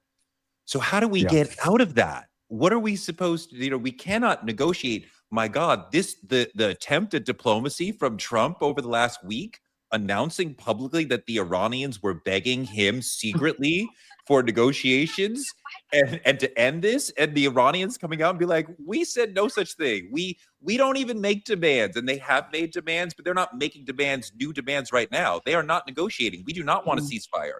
We want you to regret having ever come this way. And when you remember that America and Iran were engaged in fruitful and productive good faith negotiations the day before the first bombing that was scheduled to continue a few days later. The Iranians are like, how can we trust them? We were negotiating and you started attacking us. They had made serious concessions to not have a nuclear future, and then America attacked them. So why would we negotiate with you again? You are not an honest broker. So we have a president whose word means nothing on the world stage. When he threatens them, they don't listen. When he tries to negotiate with them, they don't listen. When he calls for the rest of the world's help, they don't listen. That is a very dangerous place for America to be in, and we are very isolated. And the world that we have always known, where America is the big power in the world, supposedly keeping peace in the world, that is over. We are not the most powerful nation in the world. There's not one nation that has usurped us yet, but we are in a sort of balkanized situation in the world now, which none of us have ever seen. Yeah, it's a multipolar world, and we don't run it anymore. Let's get Nick Valencia in. God, it looks like he's got someone to talk to. Nick. Yeah, and Nick, I just want to say, Nick, you're kind of just getting started there. Well, the can you East guys hear me Coast. now? Okay, just to pick up on that last point, you also have legacy media making excuses for the president. And when we saw him claim that he was negotiating with Iran, I don't think that there was a mistake that he was on his way to do an interview with CNBC. The markets were watching. And then you have those same anchors that turn around after Iran released a statement saying, what negotiations? And they said, well, of course they wouldn't admit if they were real because it's a death sentence in Iran. It is so beyond anything being straightforward in Trump's America. You know, nothing is straightforward in Trump's America. And let me, I'm juggling all this by myself here, guys. And if anyone knows that, it's our guests who are joined here by Alex Augustine. She's somebody who was charged by the feds. Here, Alex, why don't you hold that so I can get my act together? Hello. Alex is also one of the, can you guys hear me here? Alex is also one of the quintessential activists here in Los Angeles, and she was charged with a federal assault on an agent for using a 15-ounce umbrella to shield her face from being basically sprayed with bear spray. Yeah. Tell us about what you've gone through here. I mean, it's been a really chaotic journey. After my arrest, you know, we're still fighting charges. I am still in court proceedings till this day. I have court again on April 14th for charges that were added after I refused to accept 3 different plea deals. So it's just a lot of bullying, a lot of intimidation from our government. They know that they do not have a leg to stand on, and watching all of the other protesters and journalists and activists stand up and fight against this government just like I am is the exact reason we are all out here today, because we will not be intimidated. It's not just that you beat the first charges, you've been charged again, you're gonna have to go back to court. I don't really understand what happened to double jeopardy. You know, it seems like they're going after you for the same thing. Yeah, they that's only 2 murder, extra charges Nick. initially, and the judge deemed one of them duplicative and excessive, but allowed the other one to remain. And so that last charge is failing to follow a lawful order is what I have to go to federal court for. Wow. And then everyone that has sort of any sort of criticism against the Trump administration at this point is seen as an activist. I was mislabeled as a domestic terrorist. Can you speak on just how difficult it is to be part of this resistance? And it seems like it's common sense, but you're being labeled as sort of you know, somebody people should be afraid of. I would not say it's difficult at all. I love the saying, like, all of my heroes are on the CIA watch list and all of your heroes are on the Epstein files. So at the end of the day, I'm not really worried about it, because we all know what we're out here fighting for. It is very easy to be a part of the resistance because we are all on the right side of history, and that should be an easy decision to make for everyone. What do you say to those people who say that nothing has changed, that nothing is really moving forward, that Trump keeps getting away with everything? Keep watching. Or people are working really hard behind the scenes, and it may not seem like it in this moment, but the revolution does not happen overnight. You will see it. We are all going to see the fruits of the labor like this, and we are all going to see the repercussions of allowing someone like Donald Trump and his regime to slither their way into the White House. So just keep watching. Wow, we're going to keep watching. Thank you so much. Standing It's on Alex business. Augustine, one of the, I love you too, one of the big activists here in Los Angeles. And you know, we joined you about 30 minutes ago, and just in that time, guys, you could see how much the crowd has swelled. Things kick off here in Los Angeles at 2 p.m. local time. Wow, Thank you, that was Nick. great You're doing interview. such great work out Thanks, there. Nick. I mean, she's fantastic. And look, she Yeah. is. She's not the only one. I mean, we don't like what she's going through, but she isn't the only one that's dealing with that.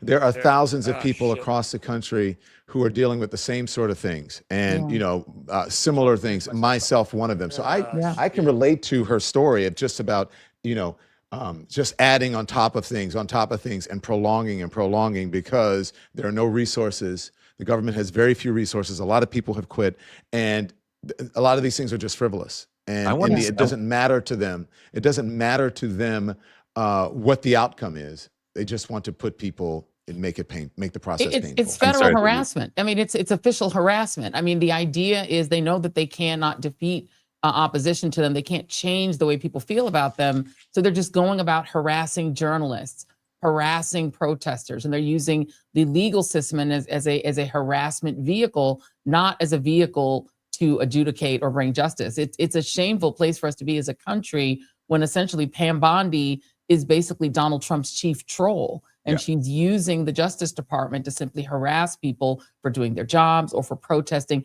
basically criminalizing the First Amendment. I think that's one of the big reasons why we're here, friends, is that the First Amendment is what we're seeing on all of these screens, what you're seeing in Minneapolis, what you're seeing in DC and in New York and in Kansas and Wyoming and Virginia. This is the First Amendment. The First Amendment enshrines not just your right to do journalism and to do art, but also to protest. And I think that's why this is so important that we're seeing this here today.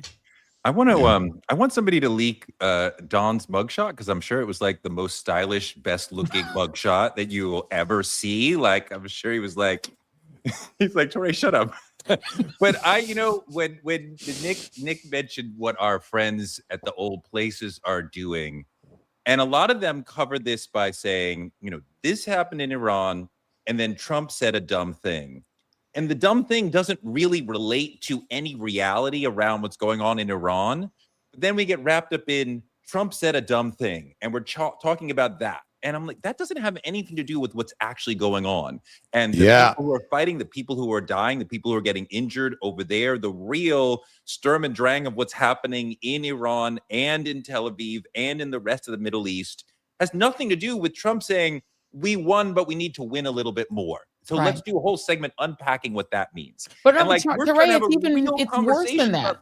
We're trying to have a real conversation about this, and that is not a real conversation. Yeah, and it's even, I'm sorry to interrupt you, but it's even worse than that, because what you get is Donald Trump said Iran is ready to negotiate. And then that's the end of the analysis. There's no analysis as to whether there's any truth behind that. Donald Trump can make any claim he wants, or even just type a claim into Truth Social, and suddenly much of the corporate media simply regurgitates what he said, and his statements alone become news. And I think that there's no challenging it. And there's lots of video from Iranian leaders and spokespeople saying their position. Opposite. Iran has made 5 clear demands around this is what we need to end this conflict. If you watch the places we used to be at, you don't know that. That's insane. Yeah. How could we not be discussing? Well, and I don't know if you guys saw this. I mean, just today, the Washington Post was reporting the story that Donald Trump told in the briefing room the other day about the Sharpies. You know how he was talking about the Sharpies for like 5 minutes? Yeah. Apparently completely made up. The Washington Post contacted the Sharpie company, and they said they did not have this conversation with Donald Trump. And so he makes up anything. We know. He just makes shit up, and when he's lying, because especially when he starts to talk really low. Yeah, they called me sir. Yeah, Can I just say this, Jim, to you? One of our first, real quick, we've just seen maybe our first. Just to note, we've seen probably our first politician on the stage, Bernie Sanders. I want to note that there haven't been a lot of elected officials getting to take the mic at these protests, but go on. I just want to note that there's one, Bernie Sanders. Let me just say this, Jim. There was this big, strong guy. This big guy came up to me, tears in his eye, big, handsome, strong man. Sir. And he said, his unit was bigger than Arnold Palmer's. And it's like he is the gayest president we've had. He was saying it the other day about ICE. He was talking about how to be president for life. He said, what did he say? He was saying that ICE was muscular. Did you see this the other day? He was tweeting about how ICE was, they were all muscular and they're big muscles. Oh, Jesus. And I'm like, dude, you know, you can have a good life. Just come out and say it. It's all right. Fine. Well, wait. All right, guys. What was the thing? You're almost 80. Make this stop.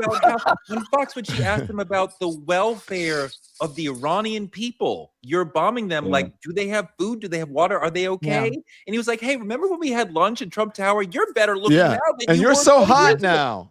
And he also talked about bin Salman, Prince bin Salman having to suck up to him, you know, sort of insulting his good friend bin Salman. It's a mess. But the sane washing of Donald Trump, and it'll happen again today because he'll say those things, and yet the way that your average person watching corporate media experiences him, he seems fairly coherent because they cut around the Sharpie talk and sort of try to repurpose and regurgitate what he's saying to make it sound like it makes sense when it makes literally no sense. I think a lot of Americans, we just think that they know he's an idiot, and it's self-evident to us because we actually listen to the whole speech. But a lot of Americans have no idea how dumb and incompetent this president is, and they have no idea to Teray's point, what kind of a quicksand we have wandered into in Iran, and what an incredible strategic error, and an error that we're all going to pay for, y'all. This is going to be painful because getting into quicksand is easy. Getting out is almost impossible. The military. We call it a lot when we do this stuff. We call it a lot around wars, quagmire, and this is a real quagmire that we're getting into. And the thing is, you guys, any of you can respond to this. Donald Trump thinks that he can say, okay, I'm going to negotiate with them or not negotiate with them, and I'm just going to say we won, and then the war is over, we're pulling out. It's really not his choice. It's not. It's Israel and Iran. Iran holds all the cards, but as long as Iran holds control over Hormuz, he cannot leave. I don't even care what he says. He may claim victory and all that. You can't leave as long as Iran is holding the global economy by the balls. And Iran has not been allowed to be part of the global economy because of the sanctions for several decades. So they don't care. This has no impact on them. Our economy is already in trouble, but we also let Chinese tankers go. And now they are formalizing a toll, a $2 million toll for each tanker, which of course America and its allies would never want to pay. So now you are stuck. This is when it turns into economic warfare. You can bring all the soldiers home, but we have gone backwards economically because of this. You can't have that. Well, and I was going to say, I mean, it's sort of like Stormy Daniels. If Donald Trump pulls out, the Iranians are going to say, "That's it. That's it. That's all you got." Well, look, it's actually a mushroom effect. It's a mushroom effect. Now, look, I always said Don was the bad kid in the class, and now I have to change my whole frame. It's Jim. I thought Don was. It's Jim. Jim, it's you. You're at least Don was saying he's the gayest president ever. Jim's just making jokes like we make at the bar afterwards. But can I bring this back to seriousness for just one moment? Because Teray made it, I think, a really important point before we went into the boys' locker room, and I snuck in the boys' locker room to hang out with y'all. Is that the other piece of this is not only can they put a toll on the Strait of Hormuz, it's closed to us. It's not necessarily close to Russia or China. And because they control the strait, the only way to open the strait is by force. You'd have to put the Marines, the Navy, you'd have to put naval warships in there. And we don't want that smoke. And lastly, the people who get through, there's no guarantee. And this is the part nobody in the media talks about because no one has enough sort of financial literacy. If those people who get through the strait trade that oil in yuan or in euros or in anything but petrodollars, watch our economy tank, because petrodollars and the control that the dollar has over the oil market is the one thing holding our shaky economy together. We have a bubble in the stock market. We have a giant a glut in the oil prices, a bubble in AI. If we lose the petrodollar, fam, that's huge. Google it and look up what will happen. Our economy will collapse. Prices will skyrocket. The only thing keeping things affordable is that everybody trades in dollars. And the only one that's keeping things on track here is me. Okay, so let me. I was just going to say real quick, though. I was going to say, if I could make a serious point. Okay. Donald Trump, they're loosening the oil restrictions and sanctions on the Iranians. They're loosening the sanctions on the Iranians and Russia. And Russia. And this is from the same Donald Trump who used to go after Barack Obama for the pallets. Remember the pallets of cash when they basically unfroze some Iranian assets? That was about $1 billion. This is 10 times more than that. The Trump administration is giving to Iran. It's total hypocrisy. Not that he cares. Do we know that America made a 15-point demand to Iran? Like, these are the things we need to get in order to end this, which is mostly about stop making your nuclear program and also stop funding Hezbollah and Hamas, which will never happen. But what they said, we will give you the lifting of all sanctions. So that would bring Iran back into the 21st century economically, which they do not really exist in because of decades of sanctions. So they would benefit economically from this, now the rest of the deal is unacceptable to them, but America is willing to lift all sanctions against them to get out of this. And they're saying no. Iran better off than we found it economically. No.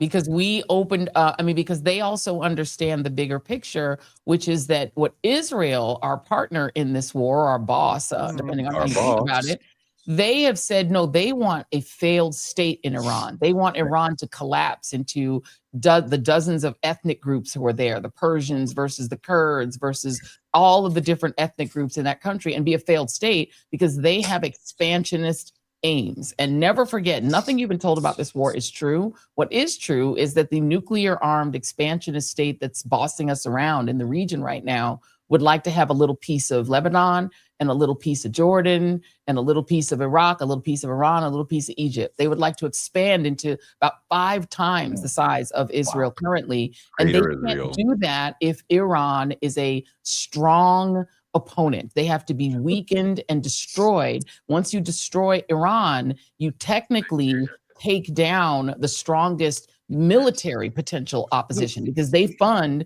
the biggest militant groups who could fight against this and who could stop them from annexing Lebanon, who could stop them from annexing Iraq. When people talk about Iran sponsoring terrorism, that is Israeli-centric language that probably comes directly to them from Tel Aviv.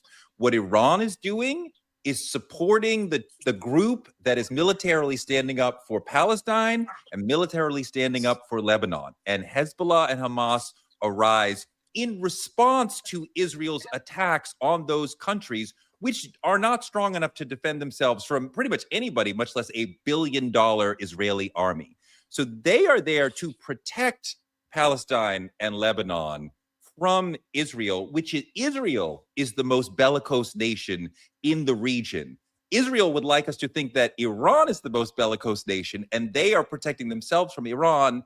Not at all. They are the ones who are the settler colonialists who are trying to take over Palestine, part of Lebanon, Syria. As Joy noted, Greater Israel includes Egypt and Saudi Arabia. But if they can eliminate Iran's ability to stop them, then Palestine is over and Lebanon is over. That's what they really want out of this. Earlier, Jim said this is about Epstein, and a lot of people say that. I really think this is about Netanyahu convincing Trump to go along with this and his political ability to get Trump to go along with this more than Trump's trying to distract from Epstein. And I know Epstein was huge in the days and weeks before we went to war with this, but I think this was planned. If you listen to Joe Kent, this was planned months ago. And Lindsey Graham was really working this on both sides, apparently. That's the reporting, that Lindsey Graham was shuttling back and forth and coaching Netanyahu on how to persuade Trump. That's right. And telling him how to be a Trump whisperer. And don't think that the Epstein files aren't a part of it, because I do think that Epstein, there's a nexus between Epstein and Israeli intelligence. Yes. There's a nexus between the ability to persuade Donald Trump to do things he may not want to do, and whatever the hell is in those Epstein files. Don't exactly. We don't know the. All right, guys, that's it. That's it. I got to jump in here. And this is the final. I'm going to put the picture up for you guys because this is for Joy. Joy, if anything happens in you, it's going to be you. Jolly said We all that saw to me. Joy write that. Literally, it's We saw- plagiarism. I've been plagiarized by Jolly Good Ginger. He has put my name That's your signature, though, on right, his Joy? he has composed a rhyme and put my name on it as if it is from me. I do agree with Free Don Lemon though, and the signature, it doesn't look quite like mine, but it's quite fetching. They're going to arrest you, Joy. Yeah. It's quite fetching. It's Just lovely. Don't resist, Joy. Thank you guys, all of you guys, for our. Thank you, Teray. We appreciate it. We'll see you next time. I'm gonna get Jolly. Jolly's gonna get it. Be in touch. Be in touch. I appreciate you, Teray. This here is we fun. are. And then there were. I went away. Where's Joy? Yeah. Like the boys' locker room. There we I go. thought they restored the boys' locker room. Boys' locker room. Locker room talk. And then there were Locker room three. talk. And then there were three. Locker room talk. So Lord guys, have I enjoyed being with Oh, you boy. again, and I think we have the best coverage out of everyone. We have great I agree. conversation. We could have let it go on, but We could have. yeah, we could have, but we're But we not. won't. We But won't. we won't. We could do But, it offline. We refuse. can keep doing it, as the kids say. You know. If you guys can just allow this, because I think it's really important, and you would do the same thing. I want everybody to go. If you just for a second, if you guys want to bring up the website, because I want your viewers to do it. If you bring up donlemon.com, I want you guys to come see D.L. Hughley and me. We're going to be doing shows around the country starting on April 3rd. If you go to donlemon.com, it's at the top of the page. We start on April 3rd in Raleigh, North Carolina. So cool. And then April 4th, if you go to, April 4th, we are in Cleveland, Ohio. And then April 17th, we're in Boston, Massachusetts. And then Tysons, Virginia on April 18th. So if you are a reader or an Acostinator, come and check it out. You'll love it. Joy Reid has been our special guest. We need to get Jim Acosta as our special guest at one of these shows. Oh no, we want free tickets. Wait, hold on. Are we getting tickets? What's that? We're your Yeah, you guys come. Backstage If you come, pass. you'll We get want tickets. We'll let backstage you passes in. and everything. Yeah, you'll get it. Not the So nosebleeds that's like it. That's last all. time. That's all I want to say. And I want to say follow us. Thank you for doing that. And thank you for allowing me to do that on your channels. So follow, if you're a Lemonhead, make sure you go follow Joy Reid. You follow Jim Acosta. You become members and subscribe to their shows and their social media as well. We are stronger together, all of this together. We did not have this kind of experience when we were in corporate media where people were this cooperative with each other. Everyone was so competitive. But, hey, here we are. I love you guys. In a good space now. Yeah, you guys. Love you thank guys. You. We love Yeah, you too. Yeah. We are the best. I feel like we are the best live coverage for breaking news. We're not only more thorough, but we're also more fun. That's right. Enjoy Right on. said this to me yesterday, and I'll say it to both of you. The best thing that has happened, or one of the best things that has happened since going to independent, is becoming even better friends with both of you. Yes. So Indeed. It thank is you, one of Jim. the hidden benefits of getting fired on my day off is that I got to meet and be friends with somebody. I've been a big fan of Jim Acosta. I was already friends with Don Lemon, but we've even become better friends because of it. And it's been an incredible journey. And I think that this idea of bringing us together as a super group when breaking news happens, people know that they do not have to turn on corporate media in order to find out what's going on in the world. They can come and stay with independent media, and you're going to get thoroughly educated as to the facts, and you're going to get the analysis that's often lacking in mainstream media. So we just appreciate all y'all rocking with us, and do follow each and every one of our channels. We all are out here working hard as journalists and trying to bring you all information and analysis. So follow Don. Y'all are already following Don Lemonheads. All the Lemonheads always be challenging. I'll be jumping in our chats and everything. I see them all in there with the lemons. Please follow Jim Acosta. We are still workshopping the name of the thirst trap that is Jim Acosta's fan base. I like Acostinator. I like Acostinator's good. Acostinator too. I think it's I'll be really, back. really clever. Yeah. Or it could be the Acostids. The The Acostids. Acostids. People are Yeah. workshopping some other things, but I like the Acostinator. It's super cute. I was called Jim Acosta in college, for reasons I can't get into now. But anyway. See, the locker room just will not. Oh, God. It's you two in the locker room. I'm not. Anyway, thank you. Any last words, Jim? Are you good? You said your piece? I'm Everyone good. No, this is all about right. supporting independent media, and guys, I can't think of two better people to be with on this mission. So let's do it again and again and again. I'm there anytime. Awesome. We'll Thank see you on you the next very No King much. Day. Yes, we'll see you. If not before, See you on the we'll see tour, you on- Don. We'll see you on the tour. Yes, we'll see you on Substack. We'll see you on TikTok, Instagram, Facebook, Twitch, YouTube, of course, and everywhere you get your social. So I always say when I'm closing my show, if I can, be informed without being inundated. Until we see you back here next time, turn the TV off.